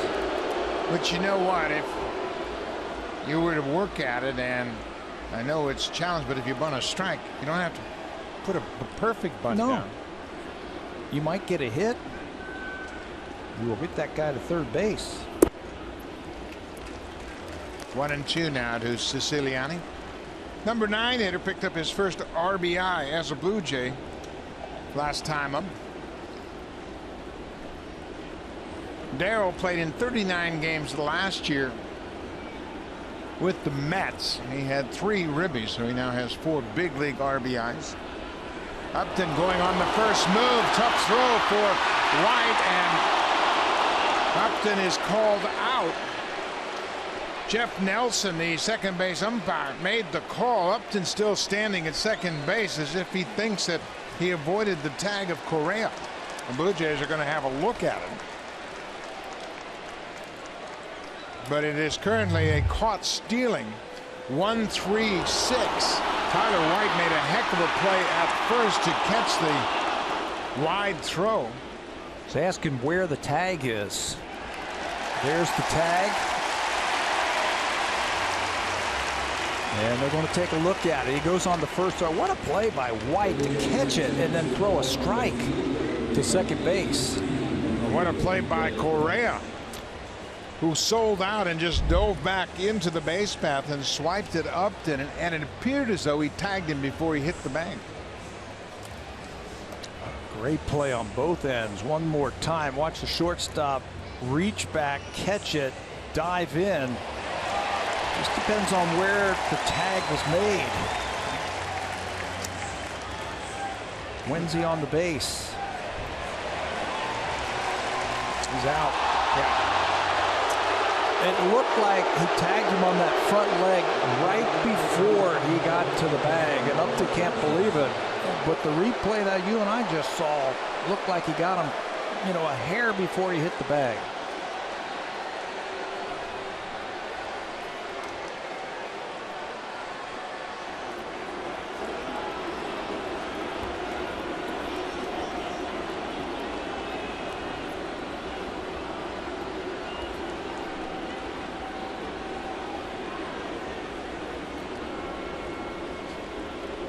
Siciliani behind 1-2.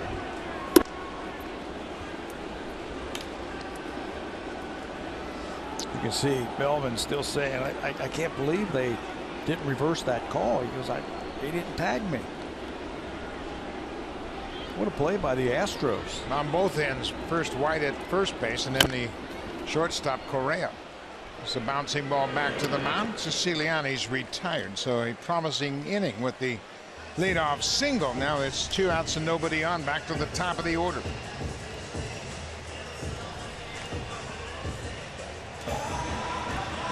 Now Tony Sipp faces 3 batters. He gives up a single, but gets 3 outs. This is Jandel Gustavi, the hard-throwing right-hander. We saw him yesterday.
Mike Myers was the losing pitcher when he faced the Blue Jays on the 4th of August down in Minute Maid Park, and today he is the pitcher of record in a 5-1 ball game. Went 4 2/3. He gave up 5 runs on 7 hits, and now it's the second relief pitcher to work. This is Jandel Gustavi pitching in his 3rd big league game. 2 scoreless innings yesterday for Gustavi. He had an interesting year in 2014. He was originally signed as a 17-year-old from the Dominican Republic in 2010, but he was selected by Boston in the Rule 5 draft in 2014. They then traded him to Kansas City, and he was claimed by San Diego at the end of spring training and then returned to Houston. So he played for 3 different teams in the course of a month. Well, there's another bat that sails into the seat. Second time we've seen that. And it is muggy. Players having a tough time holding on to that bat. We saw Josh Donaldson fling a bat into the seats his last time up, and now this is Devin Travis who loses the grip on this bat. That one's on a slider. Not too many players use the pine tar rosin combination. They use that stickum. Devin piled on the stickum right there after he lost that bat on that swing.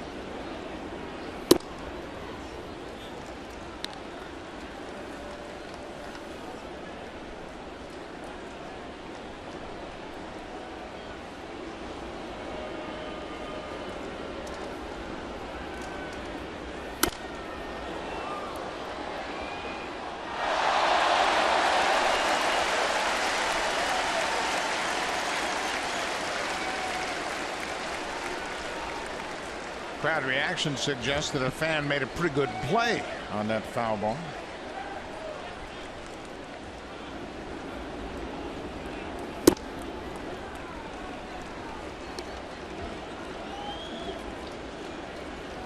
Sixth inning, Blue Jays leading at 5-1. A couple more home runs for the Jays this afternoon. Troy Tulowitzki, a 2-run home run in the 5th, his 20th, and then Russell Martin went back-to-back with Tulowitzki.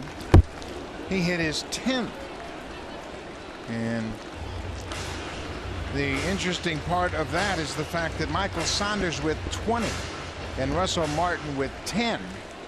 They become just the second pair of Canadian teammates to each have 10 or more home runs in a season.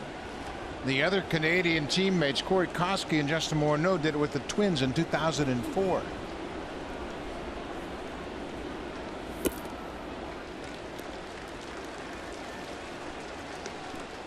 Blue Jays have a lead as they bat in the bottom of the 6th, and with that, Joaquin Benoit loosens up. That has been a pretty consistent formula. Benoit, Grilli, and Osuna, 7, 8, and 9 for the Blue Jays.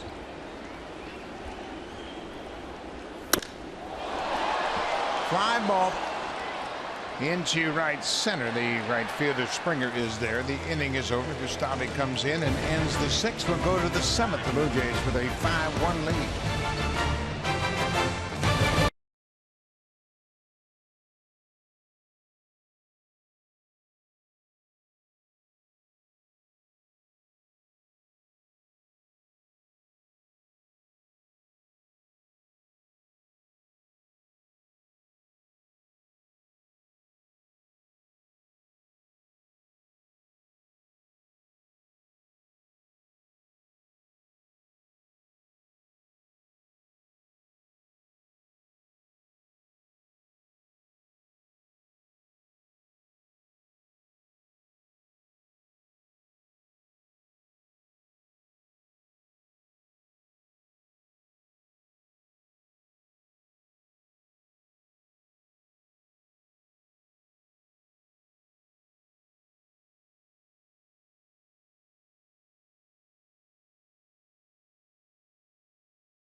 On the 31st of May against the Orioles in Baltimore. He is really putting up numbers that are going to get him into that MVP conversation for sure. Might have another shot today for a 4-home run game. No? It's only in the 5th. 16th player this season to hit 16th game in which a player has hit 3 home runs in a game. Mookie Betts has done it twice. Michael Saunders did it on the 17th of June against the Orioles. Fly ball into center. Upton looking up. This ball is going to go. Jason Castro. It's his 7th home run of the season. Leadoff home run here in the 7th. The Astros with their 2nd run. Now it's a 5-2 ball game. You can see Mark is not happy with that. Initially it looked like it was just going to be a fly ball to center field, but it kept carrying. And just like that, Pete Walker's on the phone back to the bullpen. Get Benoit back up. Fastball, got some sinking action. Castro goes down and gets it for a 7th homer.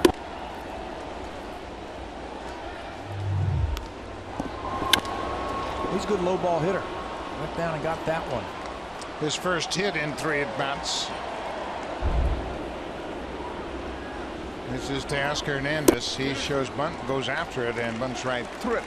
Ball and a strike to the number 8 hitter. We're in the 7th.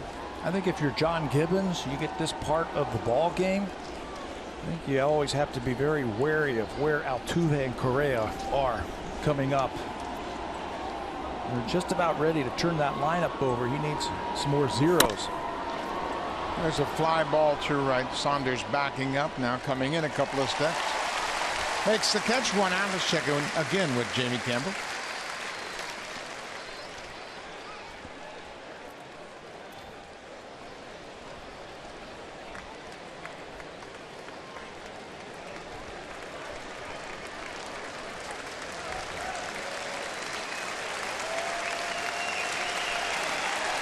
Now John Gibbons has come out of the dugout. Marcus Stroman has allowed 2 runs on 5 hits. He's in line for the win.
With 1 out, he faces the number 9 hitter, Tony Kemp. Kemp is 0 for 2 with a strikeout. He goes after the first pitch and singles into center. Joaquin Benoit gives up a base hit on the first pitch he throws since coming into the ball game. Benoit, 34th appearance of the season. Those are his numbers combined between the Mariners and the Blue Jays. He's handled the righties no problem, 167 average. Not bad against lefties as well because he's got that great splitter.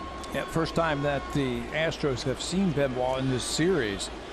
He last worked on August the 8th.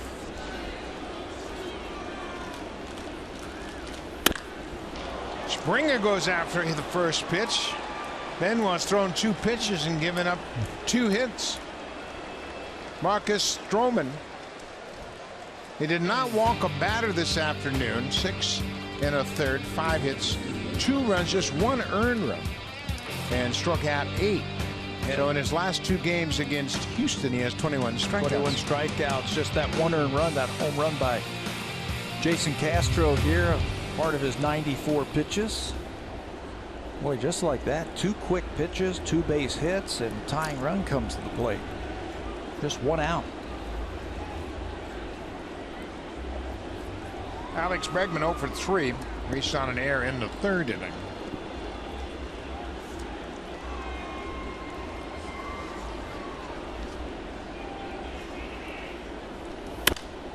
He goes after the first pitch, pops up over near the Astros dugout. Martin leans in and makes the catch.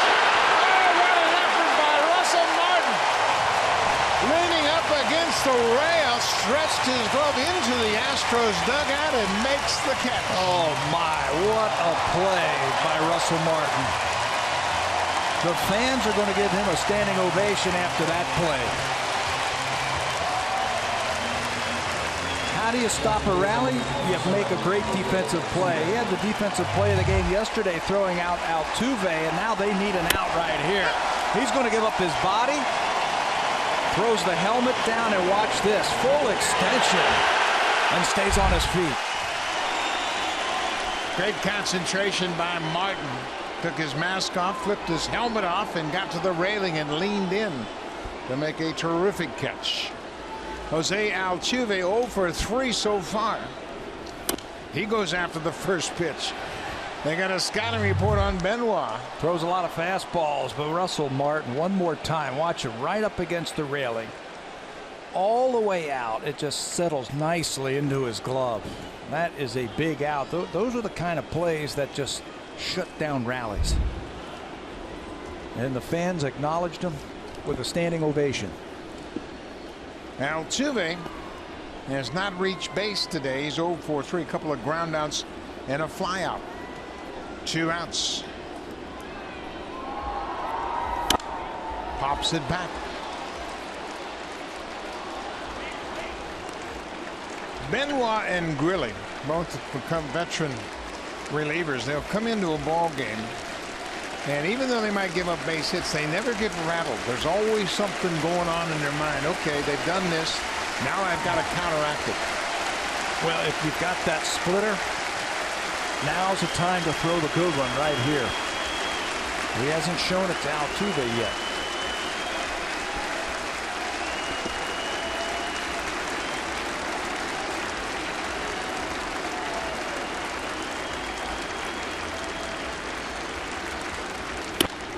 Line to Donaldson.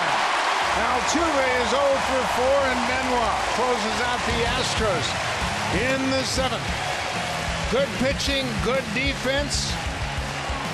Benoit gets Altuve to line out. He gets some help from his battery mate, Russell Martin, who leans into the Astros dugout to make the catch on the pop-up.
Premium is the #1 live streaming sports service, and it delivers everything you've come to expect and more.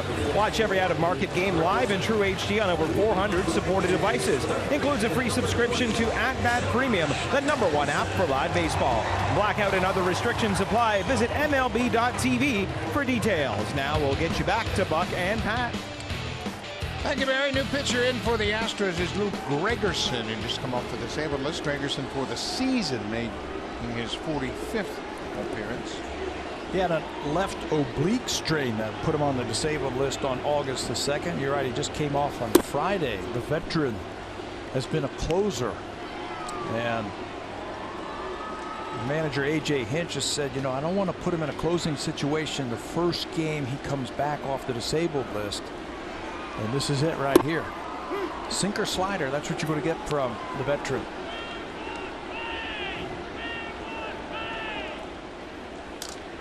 Josh Donaldson is over 2, a couple of groundouts to third. He also has a sac bunt.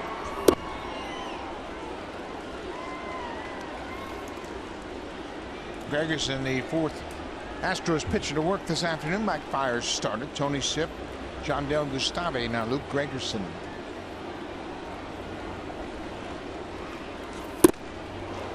There's that slider. It's a good one. He'll throw a lot of them too.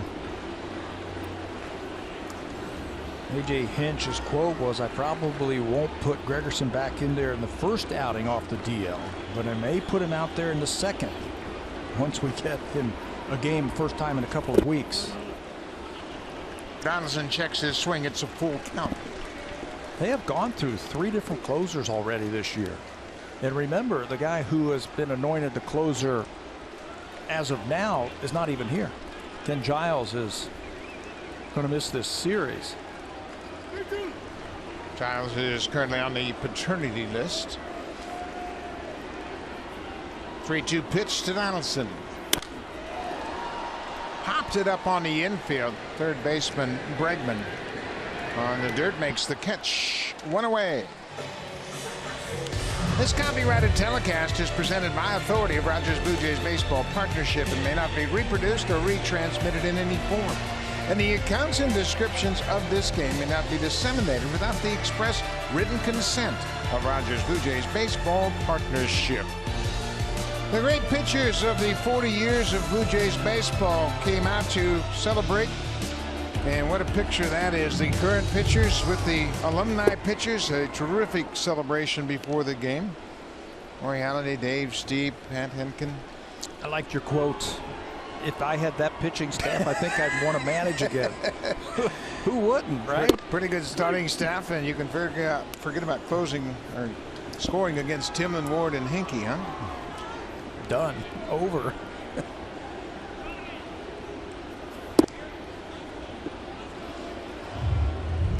The 3 veterans, Henkin, Steve, and Halladay threw out the first pitch. Cecil Dickey and Estrada joined them for that first pitch. Good celebration today.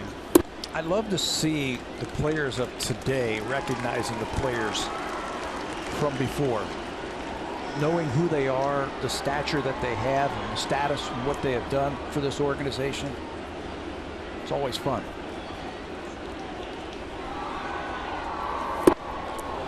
Breaking ball and a good one. 3-2 now to Edwin Encarnacion. Yeah, it's a rich history the Blue Jays have over their 40 seasons, and a lot of the players on this current roster came out and watched the celebration. They acknowledged the alumni. 3-2 pitch. Splitter and a good one, and it's fouled off. Edwin had a double his last time up. He was hit by a pitch in the third. Unfortunately, it doesn't appear as though he has any ill effects from being hit on the hand.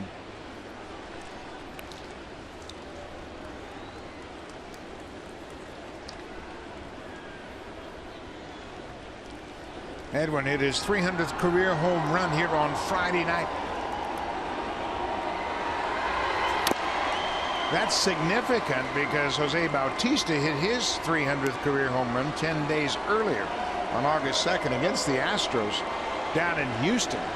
Bautista and Encarnacion are the 5th pair of teammates to hit centennial home runs of 300 or higher within a 25-day span.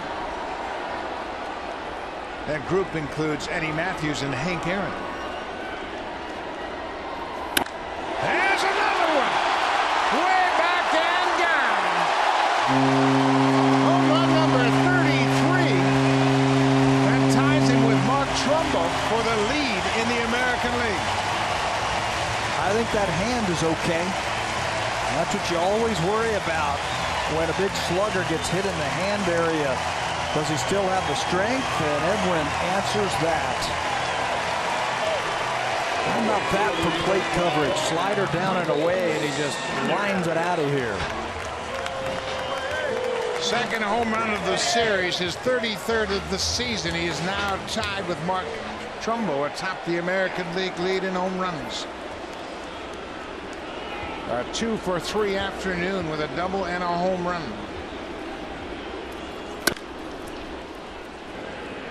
Saunders bounces to Altuve, 2 away. Love to make sure that you can cover the plate, especially against a pitcher like Luke Gregerson, who throws a lot of breaking balls. Gets underneath that slider, it straightens out just a little bit, and Edwin pulls that thing out of here. Line drive. Bam, right off the facing of the second deck. It's only the 3rd home run that Gregerson has surrendered this season. But Edwin's got a lot of guys in his book. 33rd homer of the season. He now has 96 RBIs. Troy Tulowitzki's had a big day. He's 3 for 3. He hit his 20th home run in the 5th.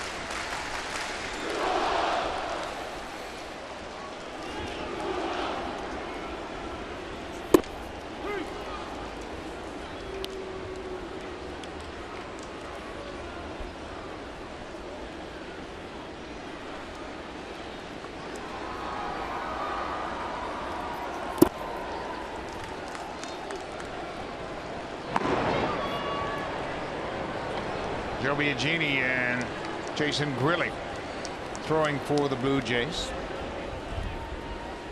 6-2 Jays thanks to the home run by Edwin Encarnacion.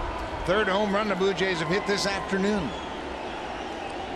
That's how you get the run back that you gave up in the top of the inning. One swing.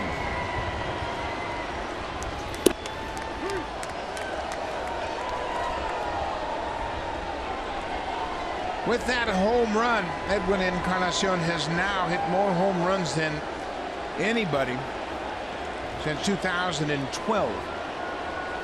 He was tied with Chris Davis. He now has 184 home runs to be first since 2012. His 33rd home run of the season ties him with Mark Trumbo for the lead in the American League.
Honda. A lot has changed in 40 years, but one thing hasn't. Honda. Proud fan since 1977. Official vehicle of the Toronto Blue Jays.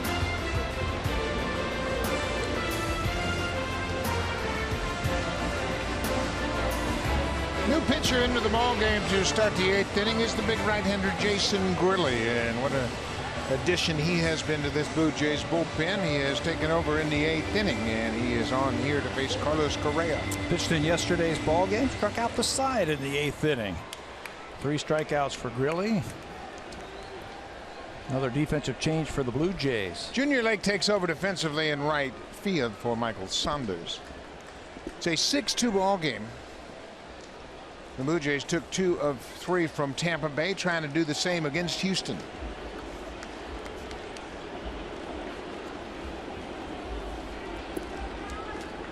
Carlos Correa 3 for 3 on the afternoon. He has 3 of the 7 Astros hits. And he is one of the players that Jason Grilli struck out yesterday, in fact, to end the 8th inning. And he was fired up, so I had to go in there and talk to him today. And I said, Jason, you're an emotional guy, aren't you? He goes, oh, I am. I'm an emotional guy. He says, Russell Martin really fires me up. Really fires me up. He says, I love throwing to him. My former teammate. Tulowitzki backhands and throws a strike just in time to get Correa. Tulowitzki doesn't use the backhand very often, but he was aware of Correa and his speed. He backhands and throws right on the money. This guy is very aware of everything. He knows he's got to get rid of it because Correa can get down that line, so he's a little bit quicker this time. Letting the ball go, and it's right on target. It's low enough where Smoke can stretch out to finish off that play at first base.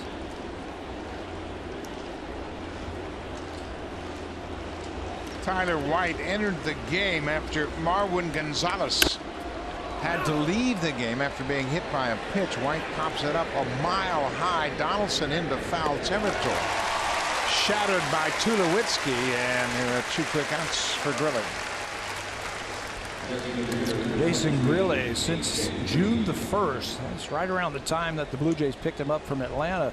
Look what he has done. Relief strikeouts per 9. He's averaging 13.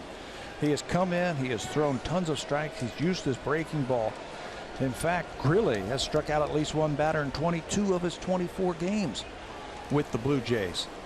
Just finished that story. He said, you know what, I love baseball, and I want to have fun, and I have fun playing the game. That's why I'm so emotional out there. And he has really added so much to the Blue Jays.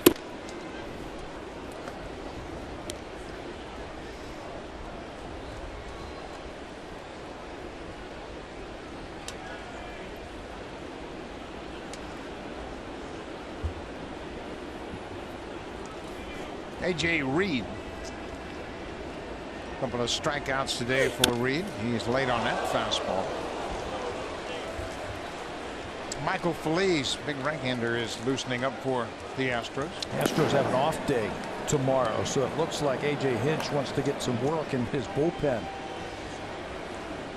The Astros will play the Cardinals in a very short 2-game series starting on Tuesday night. They expect to have Yulieski Gurriel join them, the Cuban they just signed for $47.5 million. They then go back out on another road trip. 7 days. Baltimore, Pittsburgh. Gurriel, 32 years old, and is currently playing in AA. They expect him to play today and then join the team in Houston and be activated in time for the game on Tuesday. 2-1 to A.J. Reed. Fouls it back.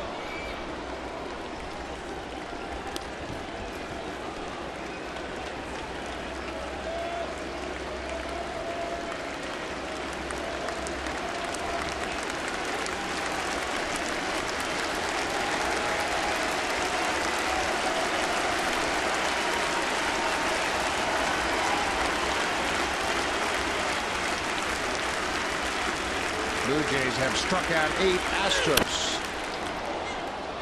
Stroman striking out 8, did not walk a batter. The only earned run was a home run off the bat of Jason Castro in the 7th.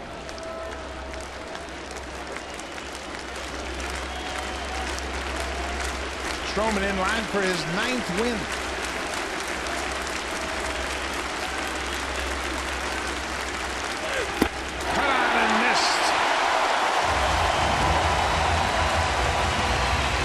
Retires the side in order in the 8th. We'll go to the bottom of the 8th. Now time for a Blue Jays Central update. Here's Jamie Campbell and Greg Zahn in the Samsung broadcast studio.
Drive of the Game is brought to you by the all-new Civic, the 2016 North American Car of the Year. We don't get to talk about it very often, the drive of the game. Well, we're going to show you two of them. Blue Jays nursing a one-run lead until Troy Tulowitzki unloads his 20th home run right here, gives them 2 runs, and then the next pitch, Russell Martin adds to the double digits in home runs with his 10th. With the Blue Jays a 5-1 lead. The Blue Jays now have 4 players with 20 home runs and 8 players in double digits. The drives of the game today brought to you by Tulowitzki and Martin. 7th time the Blue Jays have gone back-to-back this season, and second game in a row that Russell Martin has homered. New pitcher is Michael Phillies, the big right-hander. Here are Phillies' number 7-1, 386 earned run average, pitching out of the bullpen. He's got a great arm. Righties haven't had a lot of luck with him. 176 average. He's had 75 strikeouts already this year. He's got a big arm. Yeah, he sure does have a big arm, and he blows that first pitch by Russell Martin.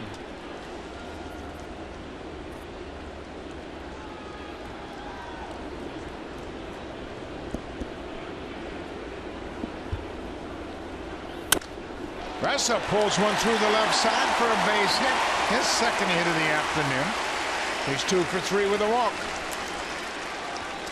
Well, every day here we have a 50-50 drawing, and look at the estimated prize amount today.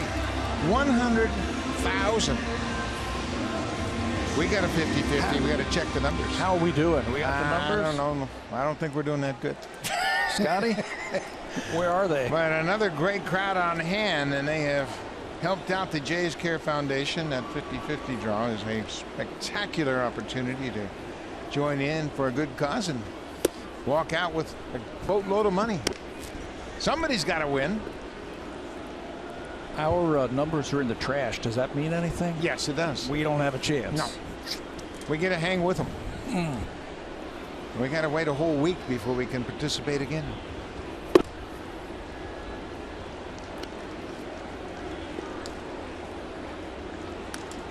Russell Martin with his leadoff singles at first. Justin Smoke 0 for 3 so far.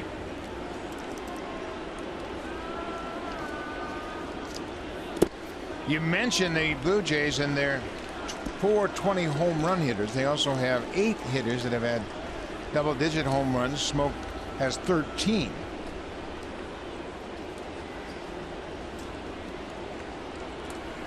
Can we count him? We can't count him just yet. Melvin Upton yet. He hasn't hit one as a Blue Jay, but he's got 16. 16, some more power. Smoke taking all the way.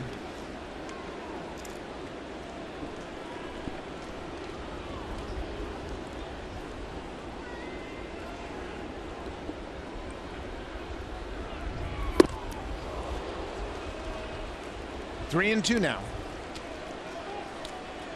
The Blue Jays will go to New York to take on the Yankees. They have 10 more games with the Yankees.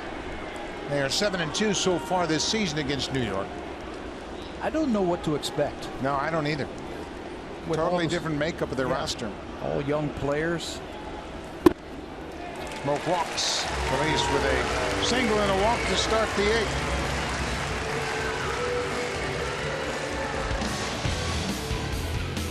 Home Hardware and Building Center locations. Proud partners of the Toronto Blue Jays. Homeowners helping homeowners with expert advice.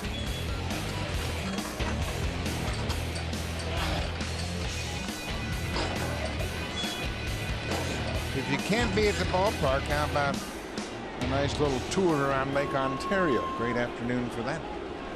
Melvin Upton Jr. 1 for 3. He singled his last time up, was caught stealing.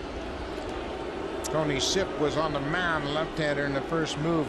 Upton broke for second. They threw him out, sliding into second. And at second base, so Jason Castro very quickly goes out to make sure that everybody knows the sign, what they're going to use with that runner at second base.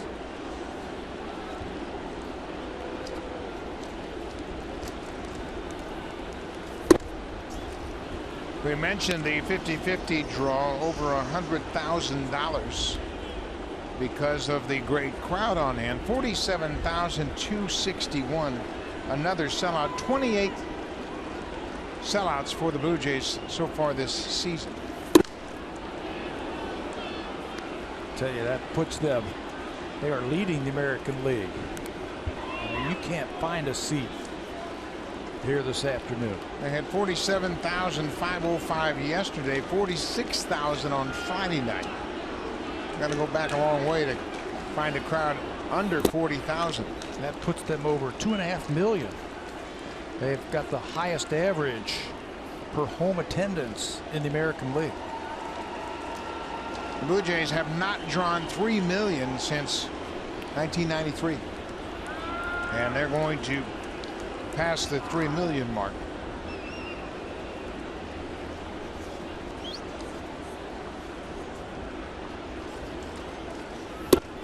Another great reminder that the best marketing tool in the world is winning baseball. If you win, everybody wants to jump on board. Everybody wants to be on the bandwagon. Coast to coast, the Blue Jays have phenomenal support. Yeah, gimmicks like new uniforms and changing the colors and all that kind of stuff. Forget it. Win. That's what it's all about. Good players and winning records. Full count, nobody out. Blue Jays trying to add to their lead. They lead 6-2. There's Siciliani. He got a big hit this afternoon. A 2-out RBI single in the fourth that gave the Blue Jays a 2-1 lead at the time. They would never trail after the Siciliani hit. Got to figure he's going to throw a fastball here. No place to put him.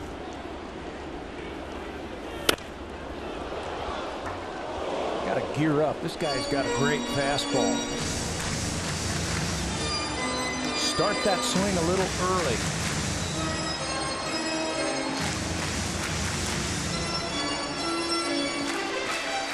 .97 miles an hour from Phillies, and Upton fouled it straight back. So we'll have another 3-2 pitch.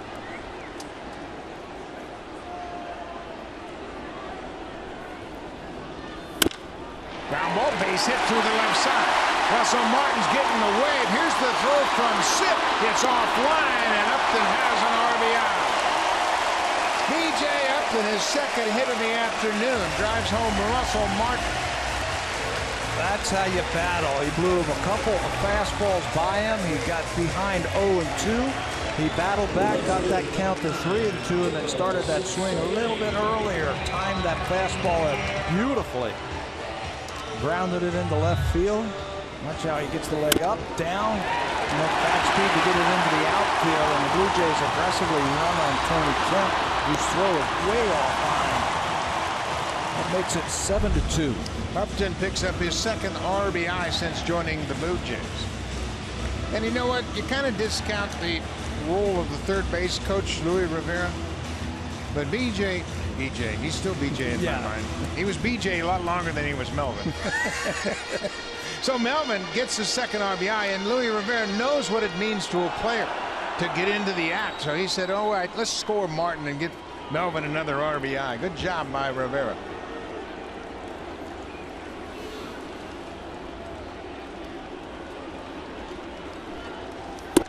Siciliani, we mentioned his RBI single in the fourth. You know who appreciates that move? Upton. Gets himself an RBI. Has himself a nice day. He's now 2 for 4. And it's not an accident. Martin gets a leadoff single. Smoke walks. Upton singles. Bottom of the order getting on base, and it's a different story. We talked about that earlier, that Blue Jays need to get some production from that bottom. Today, they have done it.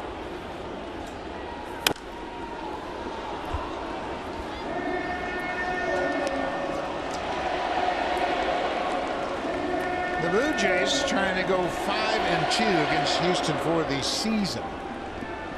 They took 3 of 4 against Houston down in Texas earlier. That was at the start of August. Siciliani turns on that pitch and hooks it into the second deck. Houston got off to a terrible start, 7-17 to start the season. But since they hit bottom on May 22nd, they were 17-28 after May 22nd. But since then, they are second to the Blue Jays for the best record. This is popped back over the screen, out of play.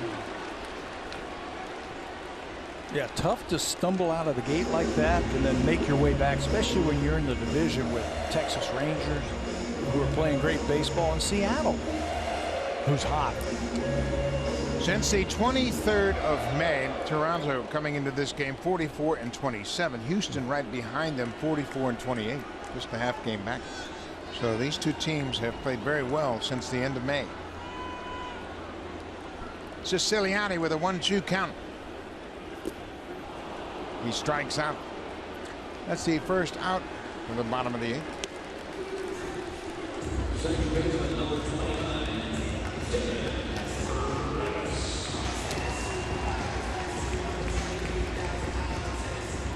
Devin Travis scored the first run of the game. Troy Tulowitzki knocked him in the first inning. Tulowitzki had a 2-out single in the first. Got the Blue Jays off and running. Devin hit the first pitch he saw this afternoon for a double up against the wall in left. Start a new streak. We have one stopped yesterday. Devin went 0 for 4.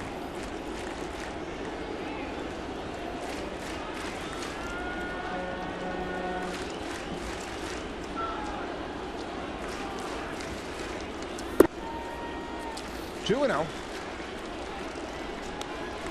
Blue Jays with 7 runs on 11 hits, and they've hit 3 home runs this afternoon. Good game to carry the momentum into New York with. Tulowitzki and Martin went back-to-back in the 5th. Encarnacion hit his 33rd home run in the 7th.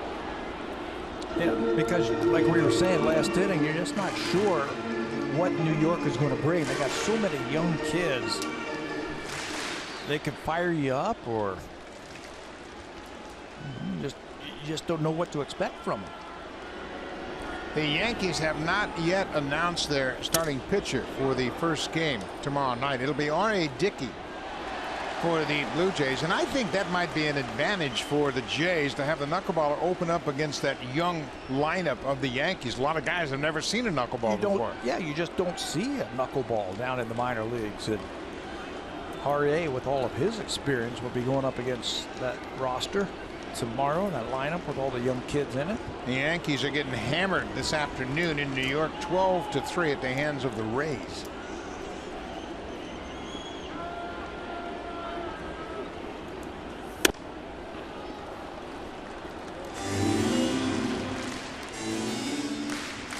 Lefty Brent Cecil is loosening up.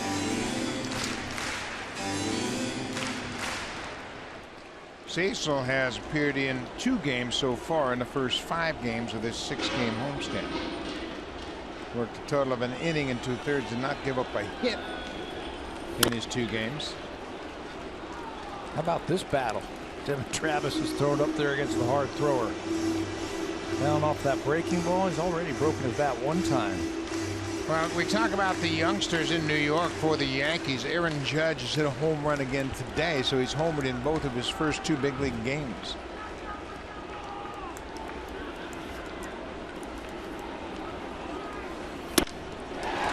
Travis fights it off and hits it into left field. They will stop Smoke at third. Devin with his 2nd hit of the afternoon. Boy, that was a great at bat, Pat. Boy, was it ever. Kept fighting off tough pitch after tough pitch, and then finally got a fastball in the inner half. That's going to knock Phillies out and bring in James Hoyt, but he fights it off, gets a base hit. He now has a multi-hit game. So Phillies is out. James Hoyt will come in. He's the one that gave up the 3-run home run to Russell Martin yesterday.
his 7th appearance of the season. Came in the ball game yesterday and retired Troy Tulowitzki, the first batter he faced, and then he gave up a 3-run home run on a 3-2 breaking ball to Russell Martin. That busted the game wide open and gave the Blue Jays the lead. So what do you want to do? You want to get right back out there. So it's the second time that the Blue Jays have seen him in this series. Big guy, 6'6", throws hard. Hard fastball, hard slider to right-handed batters. Josh Donaldson takes strike 1. JD is 0 for 3 today. That's right, he had a sacrifice bunt in the first. He may have actually been bunting for a base hit, but he moved Devin Travis from second to third on the bunt. It's a chance now with the bases loaded and just 1 out to add to that RBI total. He is up to 78. He hasn't had many opportunities like this lately because the bottom of the order hasn't been able to get on base, but the bases are loaded.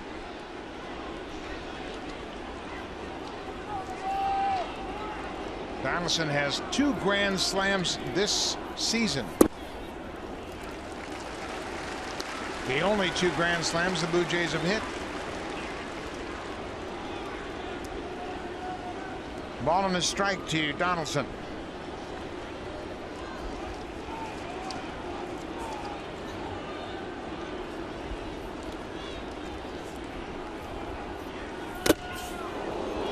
Fouled it off the catcher's mask. 94 with that. JD has faced him 1 time, so he knows a little something about him. Fastball right off the mask of Castro. He's a master at sitting on pitches, anticipating what that pitcher's going to try and do to him and looking for it.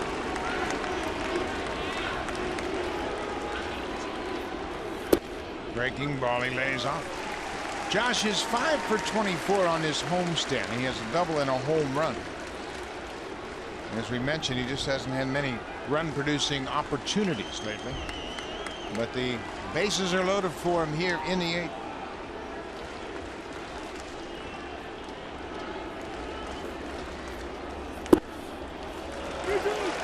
Taking some tough pitches. Full count. He might look for it here, 3-2. And just react to the fastball. Justin Smoke walked. He's at third. Upton with his second single. He had an RBI, and Devin Travis, he's singled. The bases loaded for Donaldson. A bases loaded walk. RBI for Donaldson as Smoke comes in to score. It's 8-2 Blue Jays.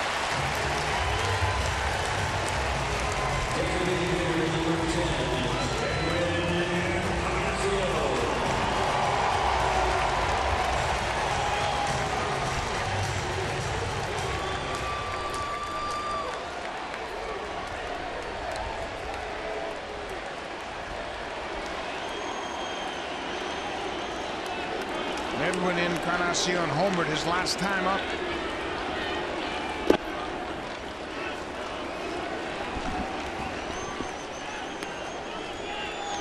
Nine career grand slams and an impressive batting average for Encarnacion with the bases loaded. He too has faced Hoyt just 1 time. He's 1 for 1. Guess what it was? Home run. To left. Kemp is there, and the inning is over. Nope. Second out. Check that. That's a sac fly. Yes, it is. Off the end of the bat, a sac fly as Edwin picks up another RBI. His 97th of the season, closing in on 100. Just missed that pitch right off the end of the bat, but he got it deep enough, muscled it into the outfield. Blue Jays now lead at 9-2 as Edwin picks up the sac fly. Big offensive day for Encarnacion. In his last 3 at-bats, he's doubled, homered, and hit a sac fly. Junior Lake getting his first plate appearance of the afternoon.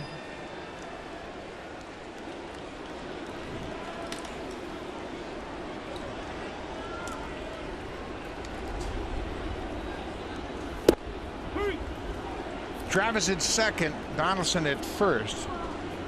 3 runs in here in the 8th. Upton with an RBI single, Donaldson with the bases loaded walk, and Encarnacion with a sac fly.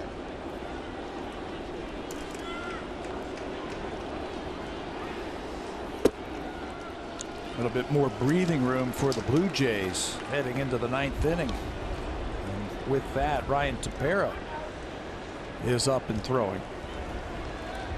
We saw Brett Cecil. There's Brett standing behind Dane Johnson. Looks like he's ready. 9-2. Jays have the big lead. Scored 3 in the 6th and 3 more here in the 8th. 3 in the 5th and 3 in the 8th. Been a while since the Blue Jays have been as productive as they've been today. 9 runs on 12 hits. Well, I like how they've been scoring runs. They've been manufacturing. Yeah, they've hit their home runs today, but they've also had 3 singles, a walk, and a sacrifice fly, and a bases loaded walk in this inning to score their runs. That's what it's going to take. Gibby was talking about that the other day. To win, you got to hit. They've been getting great pitching, but you still got to score runs. Yesterday they won 4-2, and it was just the 5th time in the last 13 games they scored more than 3 runs in a game. So it's great to see them bust out offensively this afternoon.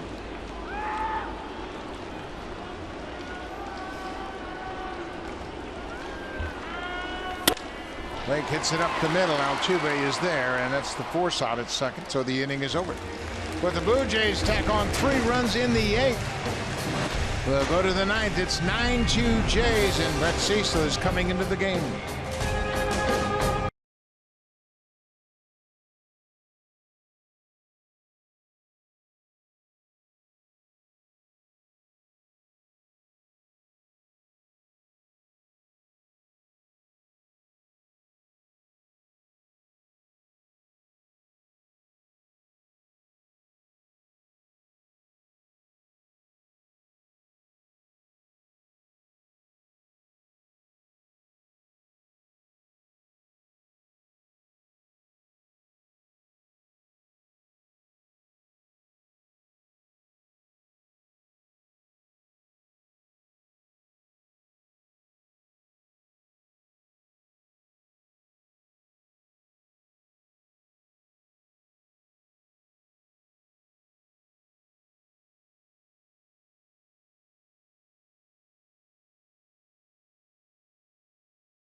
Fans, remember our Rio 2016 Olympic coverage continues tomorrow. Tune in at 7:50 Eastern AM. That is 4:50 Pacific on Sportsnet. And what a great Olympics it has been, especially for our Canadian women, guys. They have won all 12 of our medals up to this point. Been a great Olympics for the Canadians indeed, and I want to congratulate all the Olympians. Brett Cecil coming into the ballgame for his 35th appearance. He comes in to work the 9th inning. Brett worked on Friday, 2/3 of an inning, able to walk in a strikeout against these Astros. They got some lefties scheduled here in the 9th inning. Blue Jays have some breathing room now. Cecil came in to strike out Jason Castro. First batter he faced in that appearance in the 8th inning on Friday. And here is Castro. He goes after the first pitch. Devin Travis from the outfield goes to smoke, 1 down.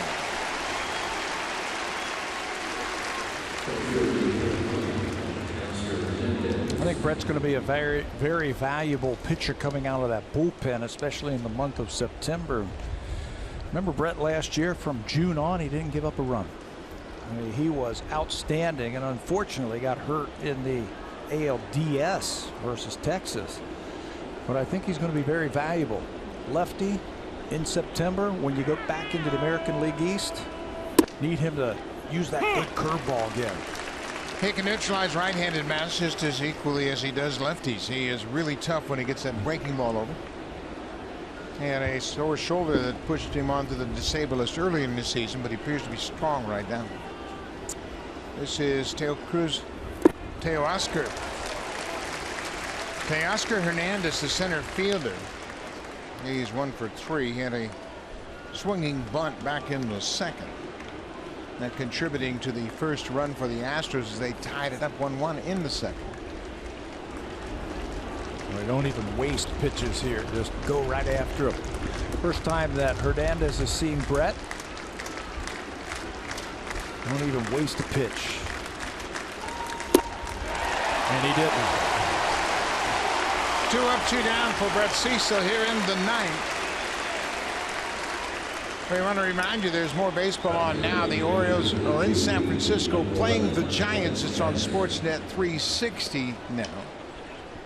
The Giants beat the Orioles 6-2 yesterday. Madison Bumgarner beat Kevin Gausman. Santiago Casilla picking up his 27th save for San Francisco. This is Evan Gattis coming off the bench to bat for Tony Kemp.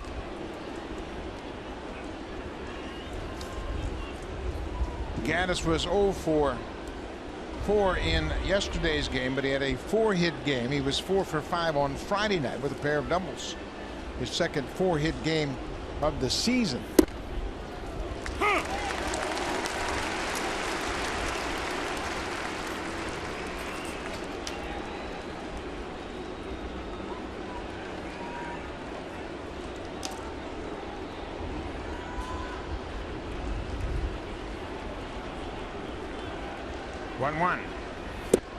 Great changeup. Boy, that thing rolled off his fingers beautifully.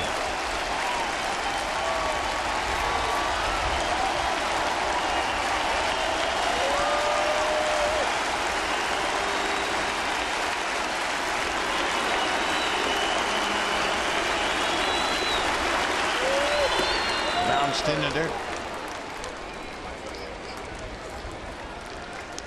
Blue Jays scoring 9 runs, the most they've scored in the month of August. Last time they scored 9 runs was July 30th against the Orioles.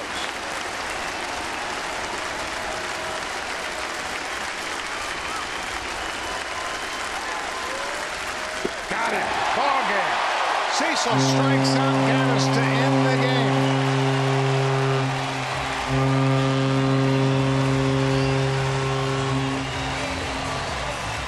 Russell Martin with another home run. He's homered in back-to-back games. Troy Tulowitzki with a big game as he homered his 20th, and Edwin Encarnacion has tied Mark Trumbo with his 33rd home run for the lead in the American League. The Blue Jays score 9 runs on 12 hits and pound out 3 homers. And on a day that they recognize some of the great pitchers in their history, the Blue Jays get great pitching from Marcus Stroman, Joaquin Benoit, Jason Grilli, and then Brett Cecil to finish it off. Blue Jays take the series against Houston and now head to New York. Blue Jays ended 4-2 on a 6-game homestand. Marcus Stroman improves to 9-5. We'll see you tomorrow night from New York. Here's Blue Jays Central. Jamie and Greg, take it away.